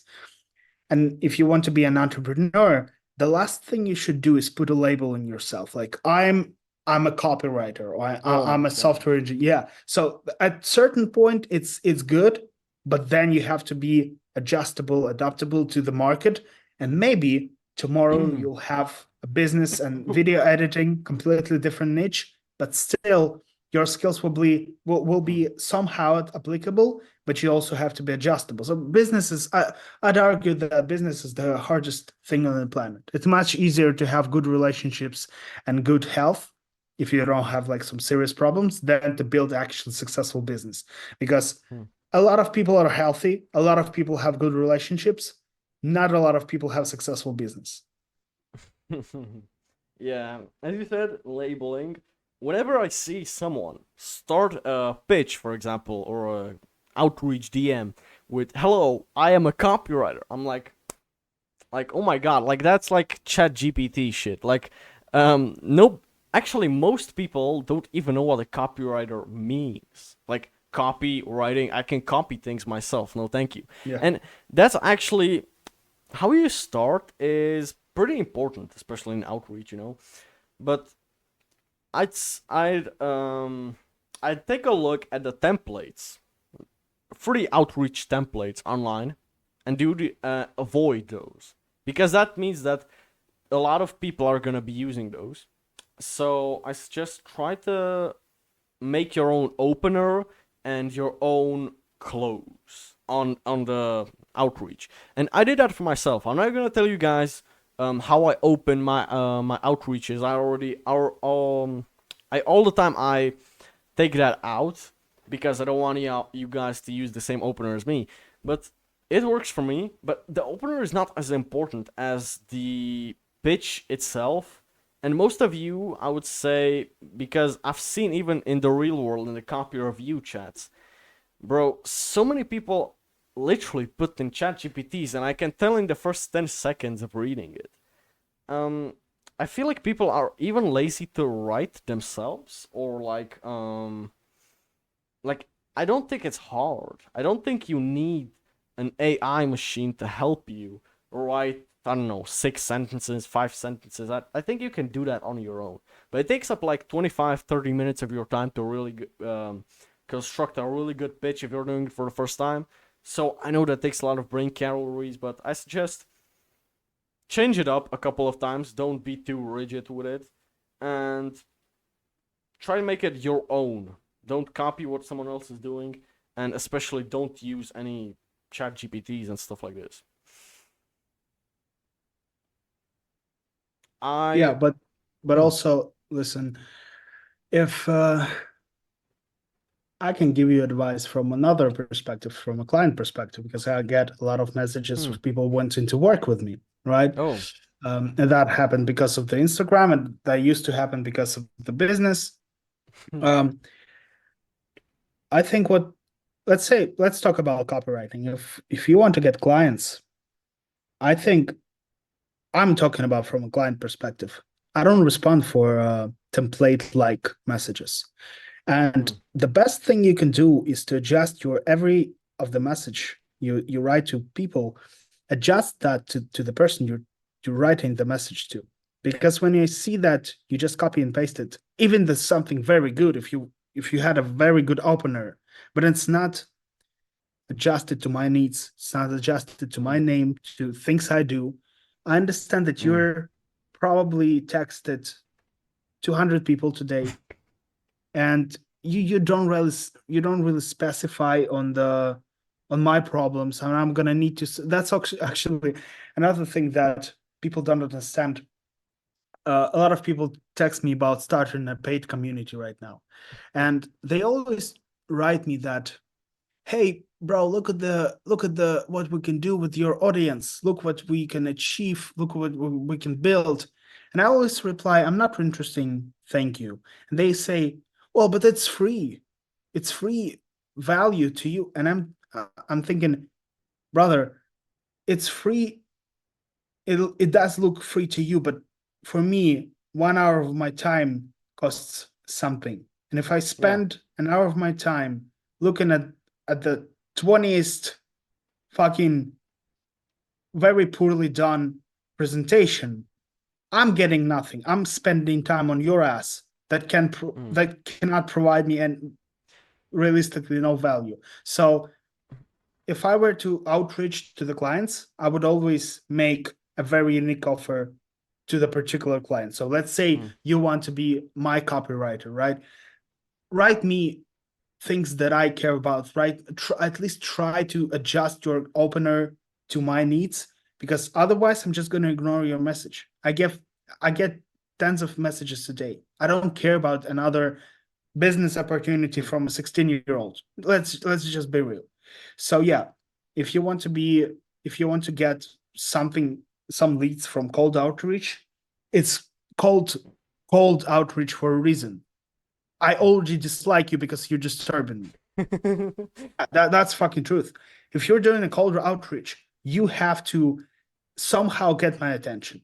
And then Mm, after you got my attention, you have to convince me that you're not just another fucker that I'm gonna spend an hour of my life on.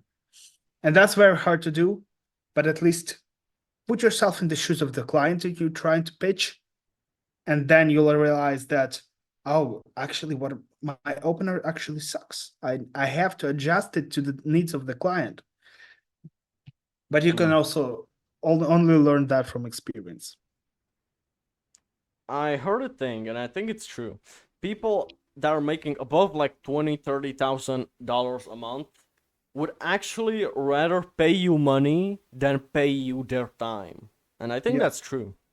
They would yeah. rather pay you money than pay you time because they have enough money and time is more valuable than money. I think when you don't have money, you can afford to waste your time, but when you have a lot of money and not a lot of time, you can't really afford to waste your time at that as much. So I think that's an interesting way to look at it. I want to ask you something.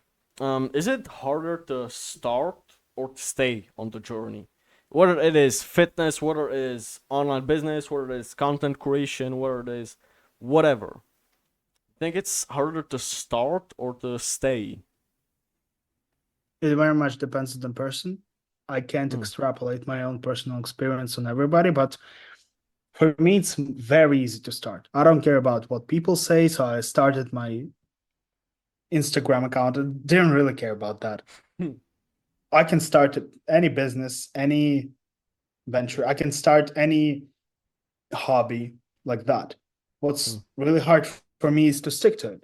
And especially when I don't see results almost immediately, it gets to my mm, mind pretty quickly. So yeah, I'd say that for me it's much easier. It's not even comparable. To start something, it's like you start something. I don't understand when people think about what people are going to think about them. I mean, maybe I'm 26 and I've had a lot of things in my life that maybe made me not care about people's opinion, but consistency is much harder than to start something, mm. for me You at least. know what changed it for me because I used to overthink about any idea about starting a YouTube channel, which didn't work, about starting a TikTok page, which didn't work. Then I tried it again a year later, and blah blah blah. I want you all, if you have this problem that you're overthinking about it, I want you to do this thing. Compare it to your current situation. Okay, compare it. What would you do if you were to not try to learn this skill and offer and use your time this way? What would you do with that time otherwise? Would you play GTA 5 or would you just watch Netflix or would you jerk off or what what would you do with that time? And think if that is actually better for you.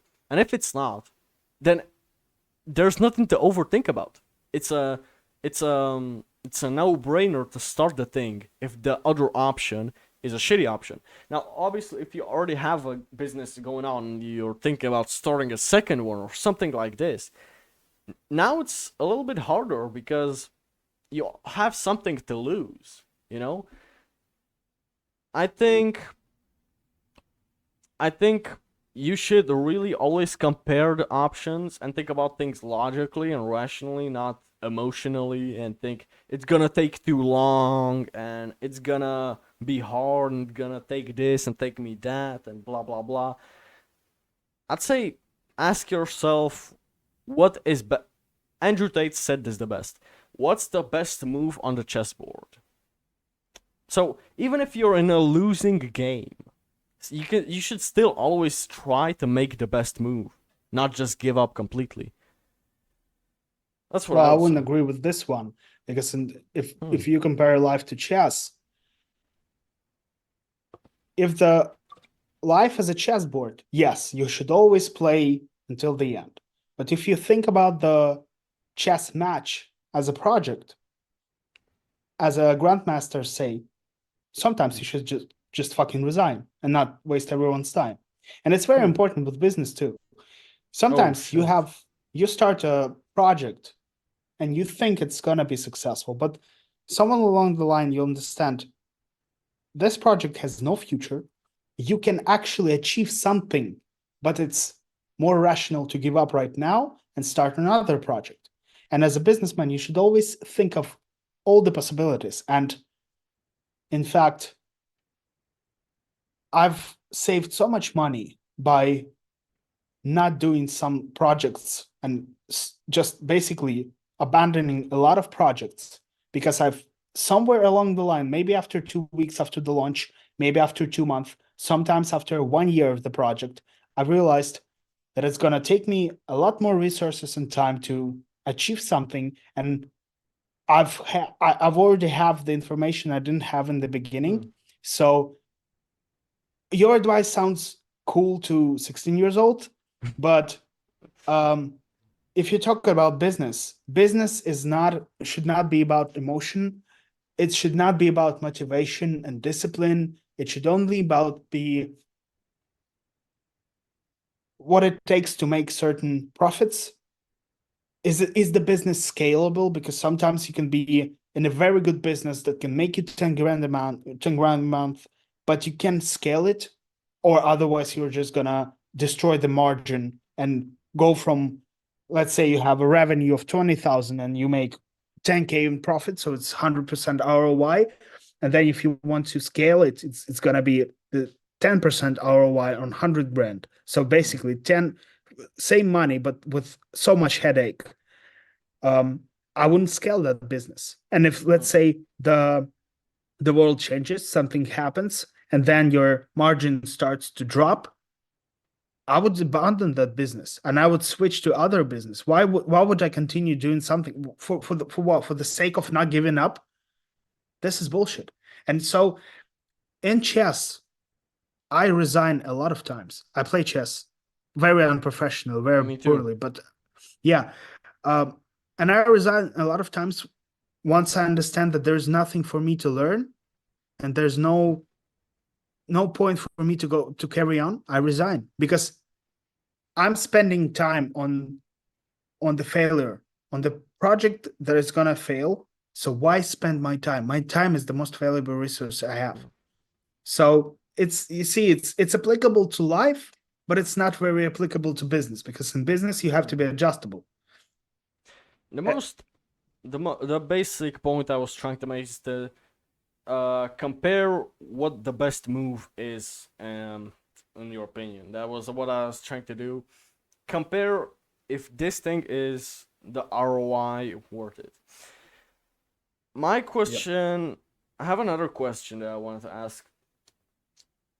What, you're 26. What Yep. would you like to achieve before you go in your 30s, in the next 4 years? I'd like to go from a hustler to businessman. That's for Hmm. sure. Because What's the I'm difference? the difference is that in in the role of a hustler, you kind of moving from project to project. Mm. You make money, you're successful, but you don't have the capitalization of the company. You don't have investors. You don't have. It's not only about investors, but it's about making serious moves, building a team, and thinking on the range of 3, 5, 10 years rather than 6 months to 1 year. That's what I would like to achieve. That's in terms of business. I'm gonna have a. It's not something that I like. I'd like to have. I'm gonna have a son or a daughter because I'm planning to have a children pretty soon. And yeah, of course, I want to be in the best shape of my life before I turn to 30. Hmm. Ma- Sorry. Sorry about that. Um, I actually think you're gonna be in a really good shape by the time. I mean, I looking at what progress you have actually made in the 8 months, which is not a lot of time, and I actually I'm looking forward, like even next year, how you're even like by the end of this year, you're actually gonna look way better. And I think you're. Do you feel already like healthier, better, and anything? Yeah, of course. I feel I wouldn't say I actually expected much more of a difference. Um, but even getting in and out of the car, lacing my shoes, like I feel lighter. I feel Hmm. more agile, especially when I'm boxing. I feel that I'm just basically I feel lighter. That's Hmm. the biggest difference. Because you have to understand 130 kilograms, 137 kilograms at my height, which is 174 centimeters, is class Hmm. 3 obesity. It's borderline class 4. It's Hmm. very, very dangerous for the health, let Hmm. alone your feelings and your like basically basic life. So when I lost those 20, 30 kilograms, I just felt fine. And I guess that's one of the reasons I slowed down because I went from really uncomfortable feeling to somewhat comfortable feeling. So now I feel pretty actually comfortable. I'm still a beast, not even overweight. I'm still a beast, but I feel much more comfortable. So now I understand I cannot rely on the motivation of like hating how I feel because I feel quite well right now, to be honest. So now I have to adjust my lifestyle to slowly but surely moving towards my goal. Not 30 kilograms in 3 months, but something more stable. I wanted to ask you because I think it was the first or the second video where you said you it hurts your knees when you run, so you walk. Yeah. Do you still have that problem No, or I can no? run. Yeah, I can run pretty well. I jump Oh. rope a lot with boxing. Hmm. So yeah, I can run. What was your childhood like?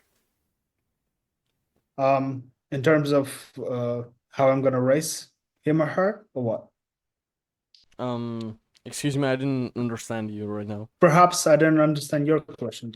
Can you repeat that? How did you grow up? Like, tell Oh, us something about your childhood, oh, childhood. Yeah, childhood, yes. yeah, yeah. I heard child. Sorry. Yeah, no problem. It's probably the microphone. Well, my childhood was pretty normal, to be honest. I've grown up in the full family, mother and father. My father was pretty good in terms of raising me as a boy. He gave me a lot of things that I learned and picked up from him early on. Other things like making money and ambition, I picked up from probably other places. My father was never like ambitious in terms of like financially, but he always provided to for the family. Hmm. He always provided for my mother. I never had any needs. We wasn't uh, very um, we wasn't even probably middle class in terms of American standards, but we always had food on the table and roof over our heads. So my childhood was pretty normal. Yeah. We'll move from Romania to Czech Republic. I know that the first year here, my dad had really rough because they didn't speak the language. They moved here in a country that they don't speak the language, and they had to get a job. My dad managed to, but he was usually flipping cars, and so I really admire that because that was a real hustler. Like literally for a Yeah. year straight, he was making like 800 euros a month, and that's not really enough for a whole family plus Yeah. rent for plus everything. but he was a mechanic, or he had the skill, so he knew how to buy a broken car, repair it in a couple of days, and then sell it for Yep. profit. And that's that's where I think he learned a lot of things, and I think I can learn a lot of things from him. So I think that's a good way. Anyhow, my main financial goal is to be able to move back to my country, to Romania, when I'm 18 or 19, ideally 18. I'm turning 17 in 5 days, so I have 1 year left, and I would like I'm not in a rush, but I think that by the time I'm 20, I would like to live there. I would like to make like $5,000 to $10,000 a month, which in Romania it is really far enough because Romania is a pretty poor country, and Well, I'll have to correct you on that one. well, I don't depends on the think city. that, yeah, well, if not Bucharest, maybe, but in Bucharest, making 10 grand a month is like pretty basic. I mean, maybe Really? yeah, I've lived here Whoa. for 1.5 years, but I mean, in Kiev, in Bucharest, it's actually more expensive than in Oh Kiev, Ukraine. shit. Yeah, so I mean, if you want to rent a good house is about 3 to 5 thousand euro per month. A good Fucking apartment, hell. yeah, a good apartment is about like 1,500 to 2,000.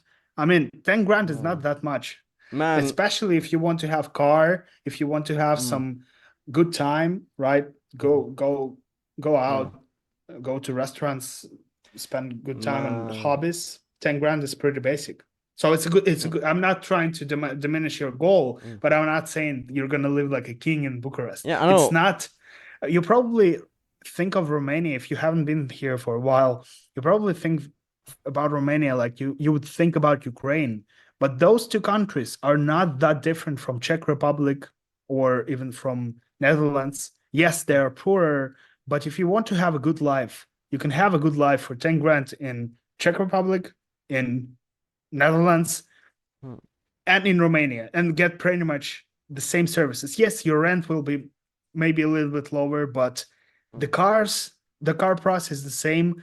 mm, The prices in the clubs and restaurants are mm. relatively the same, so Yeah, it's not like the different yeah. universe here. I grew up in the poorer part of Romania, Oradea, if you know where that is. Yeah, Oradea. yeah. Yeah, like my uncles usually make like used to make like 600 euros a month, and that was enough for a whole family like 10 years back.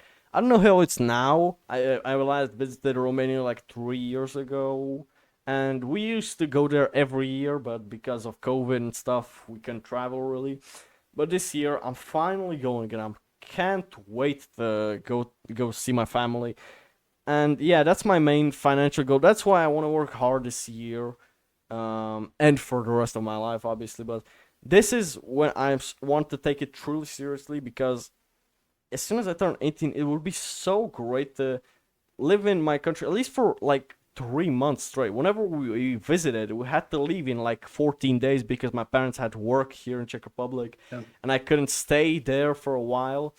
I want to live there for a couple of months with my family in Romania um, to really catch up with them, because 14 days is really not enough for me to think. I have a big family. I have like 7 uncles, 10 aunts, bro. I have a huge Balkan family.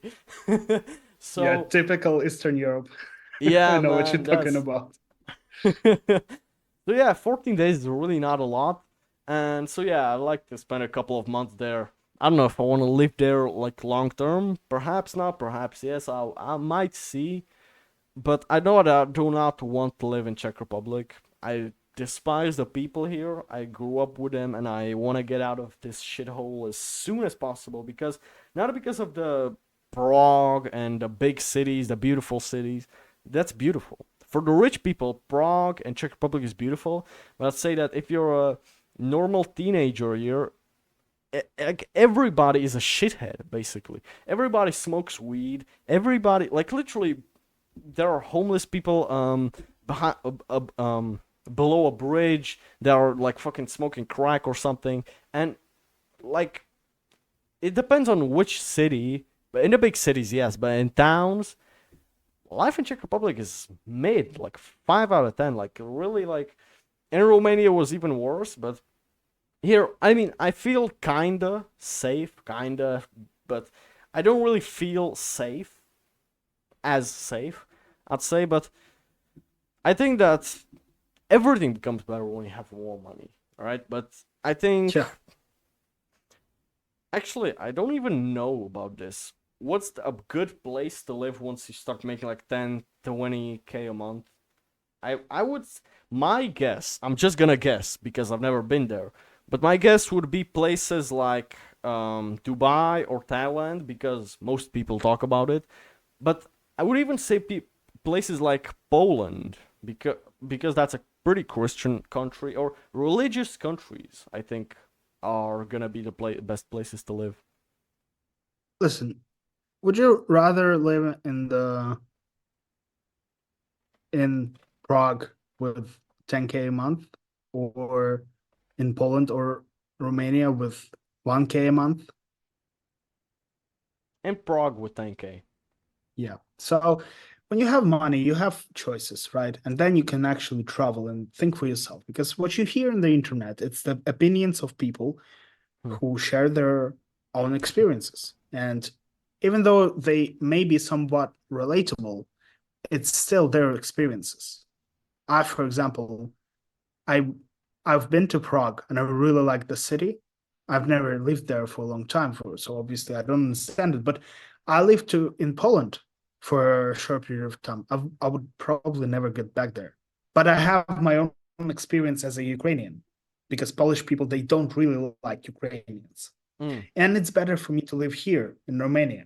So and you see, it's my experience versus your experience. You have to live on your own to understand what really suits you. Because do you know that the air problem in Dubai it's pretty bad. Yeah, So I you know, I have to know. live there for real to understand if that suits your needs. So I would advise you just focus on the fucking money, man. That's the one of the most important things. Yeah, I mean, I'm gonna be honest. I don't go out at nighttime. Like literally, I always go to the gym in the morning when the town is pretty empty, or like up to 3 p.m. After like 5 or 6 p.m. in my town where my gym is and my school is, I don't feel safe when it once it gets dark, and that's what pisses me off. I literally feel I literally have to look of my over my shoulders, and I really hate the feeling of not feeling safe just because it gets a little dark inside, and even in like public places like bus stations, because I know that that's where a lot of weed dealers are, for example, and I hate that feeling, and I want to go to a place where I don't really have to keep looking over my shoulder, where I have to analyze everybody, see if they're look at their hands, if they got a knife in their hands and stuff like this. It pisses me off, so I have to adapt to that, and I only go to gym, to school during the daytime. And in the winter, it was really bad because in the winter, it would get dark really soon, and I would have to go. I would always try my best to go with some friends, but most of my friends are lazy, so that was a problem. And that's one thing that's pissing me off lately. Or you could get a car, relocate to better part of the city, get to Yeah. more expensive gym, get to more expensive places, and see, man, when you have money, life becomes pretty much the same in any country Hmm. because it's not about the place where you live, it's about the opportunities you have. The point I was trying to make is I think the best places to live are places where there's any sort of religion because Czech Republic is a pretty godless country. Almost nobody is a Christian or any other religion here. And I feel like when people fear God, there's a bigger chance of them not even doing it because they would be ashamed and because they know that God is watching. And I think that's a goal to strive for. But as you said, I think that money actually makes life better wherever you are. But certainly, um, I think that still places make difference. You know, like whenever like whether you're living in the US or on the other side of Asia, in Tokyo, Japan, that makes a big difference. Yeah, but again, um, you'll have bigger difference between having no money and having $50,000 per month of income Hmm. living in the Yeah, same country rather than if you lived in different country with the same income. That's the point I'm trying to make. So oh, that's yeah. what I'm saying, that I'd rather focus on making more money than Hmm. moving somewhere. If moving to another country for you is a sort of a milestone that you want to achieve, and that will require you to work harder because you're gonna Yeah, have to rent a place or something like that, then maybe that's a good goal. And again, don't yeah, listen to me, listen to yourself. I'm just giving advice here. yeah. Yeah, I know absolutely. For the past year or two, I was thinking like I really want to move to Romania so bad, at least for a couple of months, like half a year or something. But I even can imagine staying there long term because of how much I dislike my environment. But as I said, perhaps if I was to make more money, get a car when I'm 18, and move to a better gym and stuff like this, perhaps I wouldn't have that problem anymore, and I would be more comfortable to stay in Czech Republic. Yeah, so, I have another question. How would you raise a son in today's age? Especially if you have a lot of money, how would you make him not entitled, for example, and how would you turn a boy into a man basically? It's very easy. Um, you just have to put him into some controllable problems. You can artificially create that stuff for him, but also I think that just things like give getting him to do something difficult that requires at least some discipline, like boxing Hmm. or even something not physically relatable. Um, just that putting some work ethic in the beginning of his life will make his life literally easier later on. But also, I think the only thing that makes boys man, as I mentioned before, and I can rephrase that in a way that more applicable to raising children, and it's not only for boys, it's also applicable for girls as well. Um, Start getting them to solve some problems as early as Oh. possible. Hmm. So, as if I'm not mistaken, it was Jack Fresco who said his son came to him with a broken wheel on the toy car, and he Hmm. said, "Father, can you fix that for me?" And he took the car and threw it into the trash bin. The son got disappointed and Hmm. started crying. And Jack asked him, "Why do you cry?" He explained that I really miss my car. I wanted you to fix it. He said, "Well, if you want your car back, you can take and try to fix it."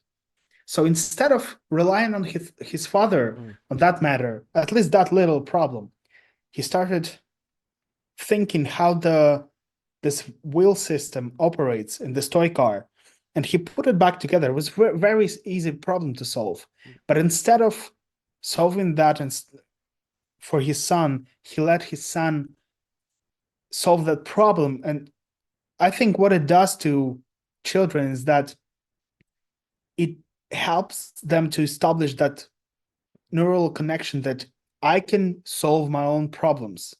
Hmm. And that's very important. It's like, I think that's a basic thing that you should instill into your children, whether it's boy or girl, Hmm. that doesn't really matter, because the girl will go into life and she will be solving the problems on her own as well as the boy. Yes, probably the boy will be solving a lot more problems because he's just expected by society and by me. He'll be expected to solve more Hmm. problems than my daughter, but still, I'm not gonna raise very self-sustainable boy and completely irresponsible girl. I'm gonna Hmm. raise them obviously differently, but still Hmm. I'm gonna instill very basic principles into both of them. Hmm.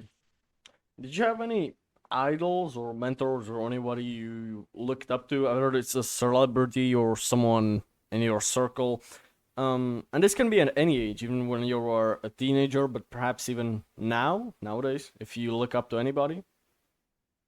No, I think I'm too arrogant to have idols.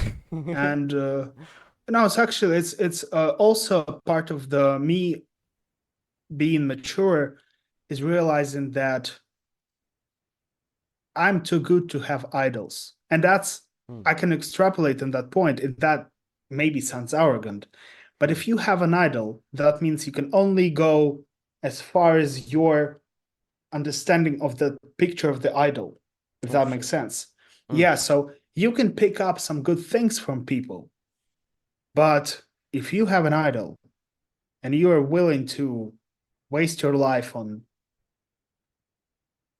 always keep an eye on them, what they're doing, and trying to be like them, that means that your maximum potential is their minimal of what they show on social media or stuff like that. So, yeah, I can obviously pick up some good advice or some principles from different people, but idols, that sounds too hmm, disrespectful to myself to have hmm. idols. Yeah. Yeah, that's actually a pretty good advice. But I think everybody had someone that they wanted to be like at some point. Even when you were a kid, I think you had that one actor that you really wanted to, that really got you thinking, man, I want to be an actor when you were like 8 years old, 10 years old, blah, blah, blah. I think you didn't have anything like that ever. Maybe I had something, but whenever I Mm. saw a person who could be could be my idol, let's say, Hmm. I always turned to somewhat competition mode and I started Hmm. immediately not hate the person, but I wouldn't no, I didn't have any idols. I had people who touched me in terms of like, oh, you motherfucker, you have something that I want to have. And I'm gonna work towards having that. So yeah, I guess you cannot call that an idol. Maybe an example that I could usually what I do if I have a person that I think worth um, investigation in terms of getting something good from them, I'd I'd study them for a few days to extrapolate everything I can from them. From to be honest, not from them, from their public image they portray in the internet. Or if that's a historical figure, I would read something about them, get Hmm. extract some useful advice and then just move on. I don't Hmm. live in the reality when I Hmm. constantly try to look up to someone. It's just not something that I do. Man, Napoleon, he was a real hero, I think. Like Napoleon is really his way of leading his own men, for example. Even Alexander the Great, he was able to keep his men motivated. I don't know exactly, but for like 11 years or something, even in a losing war, that was like crazy. There are historical figures that you don't get to talk to, and you don't Yeah. get to really understand what were their motives behind doing some things, but you can only speculate. And there were great leaders, there were bad leaders, but with people that live hundreds of years ago, it's a bad thing. Even like people like Genghis Khan, for example, these historical figures you can never understand them fully because nobody, like almost nobody, really archived the conversations with them like we are doing now. For example, perhaps Of course. 100, perhaps 100 years from now, who knows? Someone will be watching this. Who knows? But it's a shame that, man, I would really wanna. It was, if it were possible, bro, a future time machine, for example, to have a podcast with Napoleon, bro. How interesting would that be to hear I, someone I think it would actually? be much interesting to have a podcast with Hitler because Hitler. Whoa. No, it's you. I think if you say that Napoleon was somewhat better than Hitler or Genghis Hmm. Khan, who could be probably the leader of the fucking horrible things they've all done.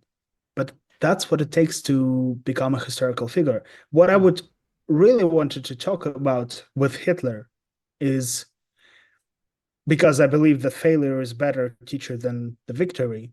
Hmm. Even though Napoleon lost in the end of his life, I'd still wanted to talk to Hitler how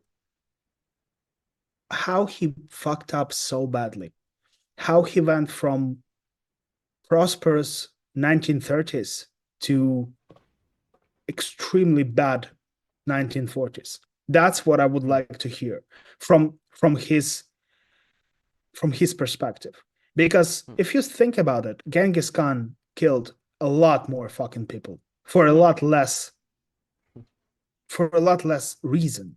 At least Hitler, with his fucked up view on different things, at least he had some reason to kill people. Genghis Khan was killing people for fucking fun. He was like, I don't like this village, burn them all. Children, Hmm. women, elder people, doesn't fucking care.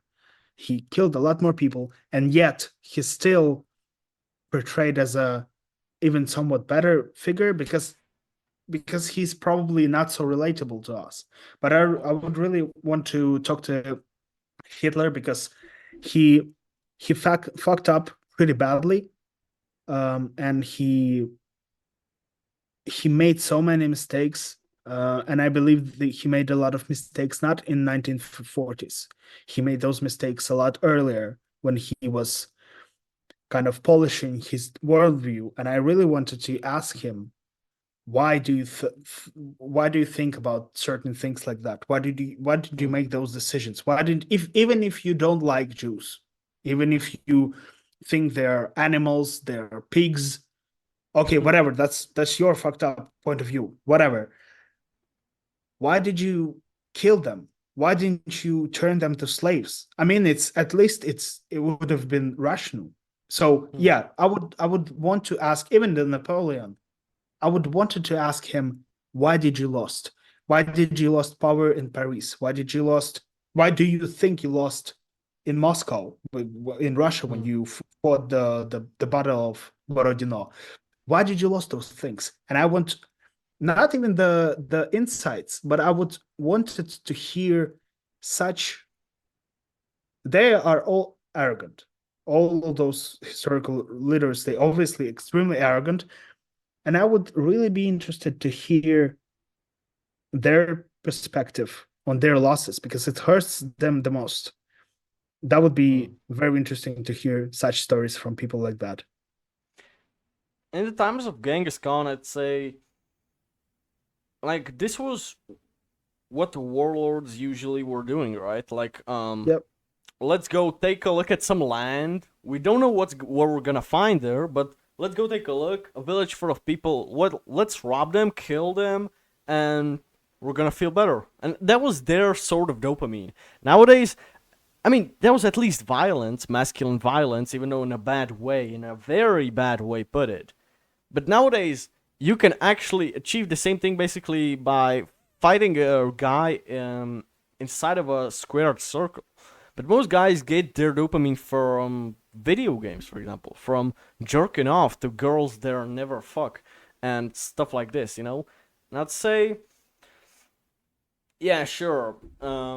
If we take a look at Genghis Khan from today's viewpoint, he was a fucking psychopath. He was killing a lot of innocent people, yeah. You have to understand that they didn't see it that way. They saw it in a completely different way.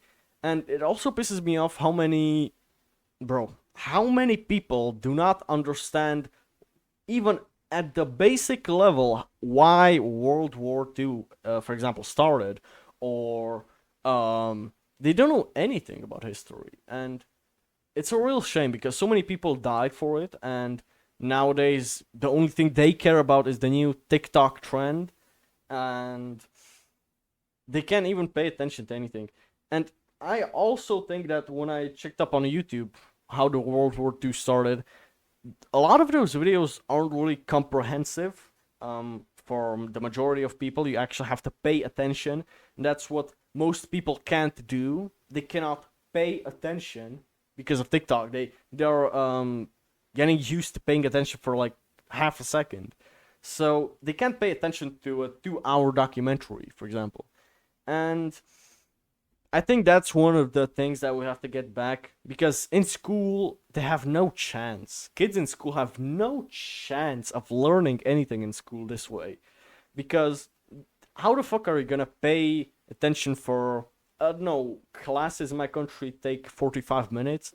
How the hell are you gonna pay attention for 45 minutes when you get at home you pay attention to a video 1 second, you know? I'd say Yeah, his but Hmm. at the same time, I think every generation thinks that the times of the past were better and that the future generation is fucked. And we've been having that for whoever knows how many thousands of years, maybe even millions, no one knows. And I don't think that this generation and the TikTok is particularly worst, not because it's not serious. It is serious what TikTok um changed in us in terms of Bro, attention span. It is they serious, they are but fucking listen, brain dead. well, um, yes and no, because unlike you and me, those children they can operate new device much faster. Yes, Mm, it's not very good that they're spending their life on TikTok, but not all of them spend their life on TikTok. But on the contrary, they can you can give an iPod or iPhone to a 3-year-old, and she or he will know how to operate it, and sometimes even better than you, because they're gonna live in different time, they're gonna live with different technology, and they're mm, gonna surpass you sooner or later. And that's maybe not very relatable to you because you're 16, almost 17, but it is already relatable to me. I'm 26, 27. I can already see the difference between me and you. I can already see that you can pick up new skills faster. mm, Imagine that those kids who are 7, 8 right now, um, they're gonna be even faster than you. So, and it happened throughout the history all the time. I don't think that I don't think this generation is far more worst because if you think about all the classes of society, for example, I don't think that children of millionaires they're watching TikTok. I think they're mm. more conscious about what they're allowed to do for their children. Same goes 100 years ago. 100 years ago, a lot of children were going to school without shoes on their feet. A lot of Mm, children didn't get enough even nutrition because their parents worked at a fucking factory, and the mm. life expectancy was even lower. So I can't agree that we're living in the end times and everything goes to shit. No, I wasn't a lot saying of that. people, yeah, but I understand your point about this particular situation with TikTok and that people, their brains are dead. Yes, but also you have to remember that this is life, and the strongest people will survive. While those children scroll TikTok, other children are not allowed to have a phone, and they're gonna have completely Mm. different perspective. So, and that's been happening throughout the history. So I don't think that this generation is particularly worst. You said the strongest survive. I'm gonna say quote. It's not the strongest that survive. It's the most adaptable that survive. And Yep. yeah, um, but just I cannot imagine like the way things are going exactly right now at this moment in school. uh, Nobody can pay attention to a single class. Like even the quote unquote nerds, the ones that get straight A's, not even them. Even they get a notification on their phone, they pull up their phone, the teacher warns them, they do it again like 5 minutes later. I mean, I don't know, Yep. you're not in school for like how long is it since you've been in school? Probably 10 years. Ooh, 10 years. What the you dropped out of high school? I finished my college. I went from ninth grade to the college, and I've Oh studied shit. there. I was supposed to study for 4 years, but I didn't drop out. I went um from a offline to online for the last year. That I had an option to just basically drop out without dropping out. So Hmm. I still have my sort of degree. But yeah, I just started working at the age of 16. Okay. Well, I think that when I was still in elementary school, like fifth, sixth grade, I could still pay attention to what the teacher was saying, even though I didn't care about it. But it's getting really harder, even for me. And I'm at least perspicacious enough and conscious about it, and realizing the fact that I can't pay attention. But right now in high school, almost adults, like 17-year-old guys my age, cannot pay attention for more than 5 minutes about a class about mechanics in a mechanics school, about something that's gonna be their future job. And then how do you want to get a job in the future if they can't learn the skill of auto mechanics, for example?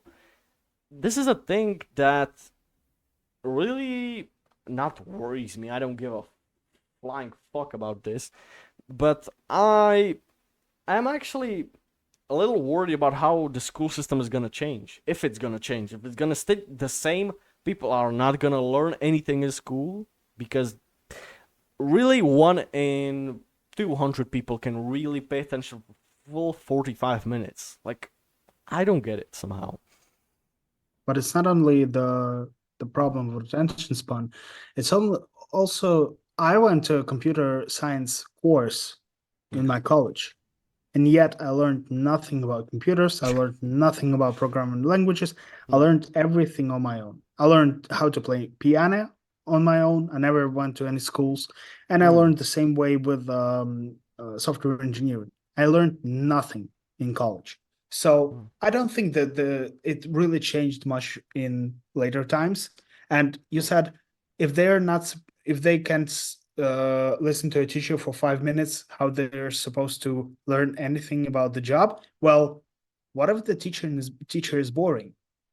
hmm, Take a look at that from another perspective. What if the TikTok taught us to not listen to uninteresting and unapplicable information for a long period of time? What if that made us less tolerable to uninteresting books, uninteresting videos, uninteresting information? So hmm, I would argue that could be a, a pros rather than con if you think hmm, about that from a speed of or pace of learning. hmm, So if like let's say you have 20 people in class and you all learn mechanics, but only one person wants to be mechanic. And hmm, this person realizes that the teacher teaches me too slow. I can open a YouTube video and I can learn 6 months of the hmm, information within 12-hour course.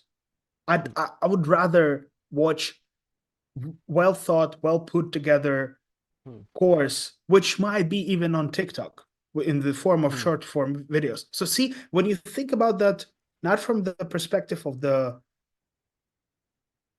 I would say, mainstream media, because hmm, being like outside the matrix is nowadays mainstream media. So if you want to be somewhat on the edge of the future, I think you should even look at that as well as like breaking out of the system is also someone's system.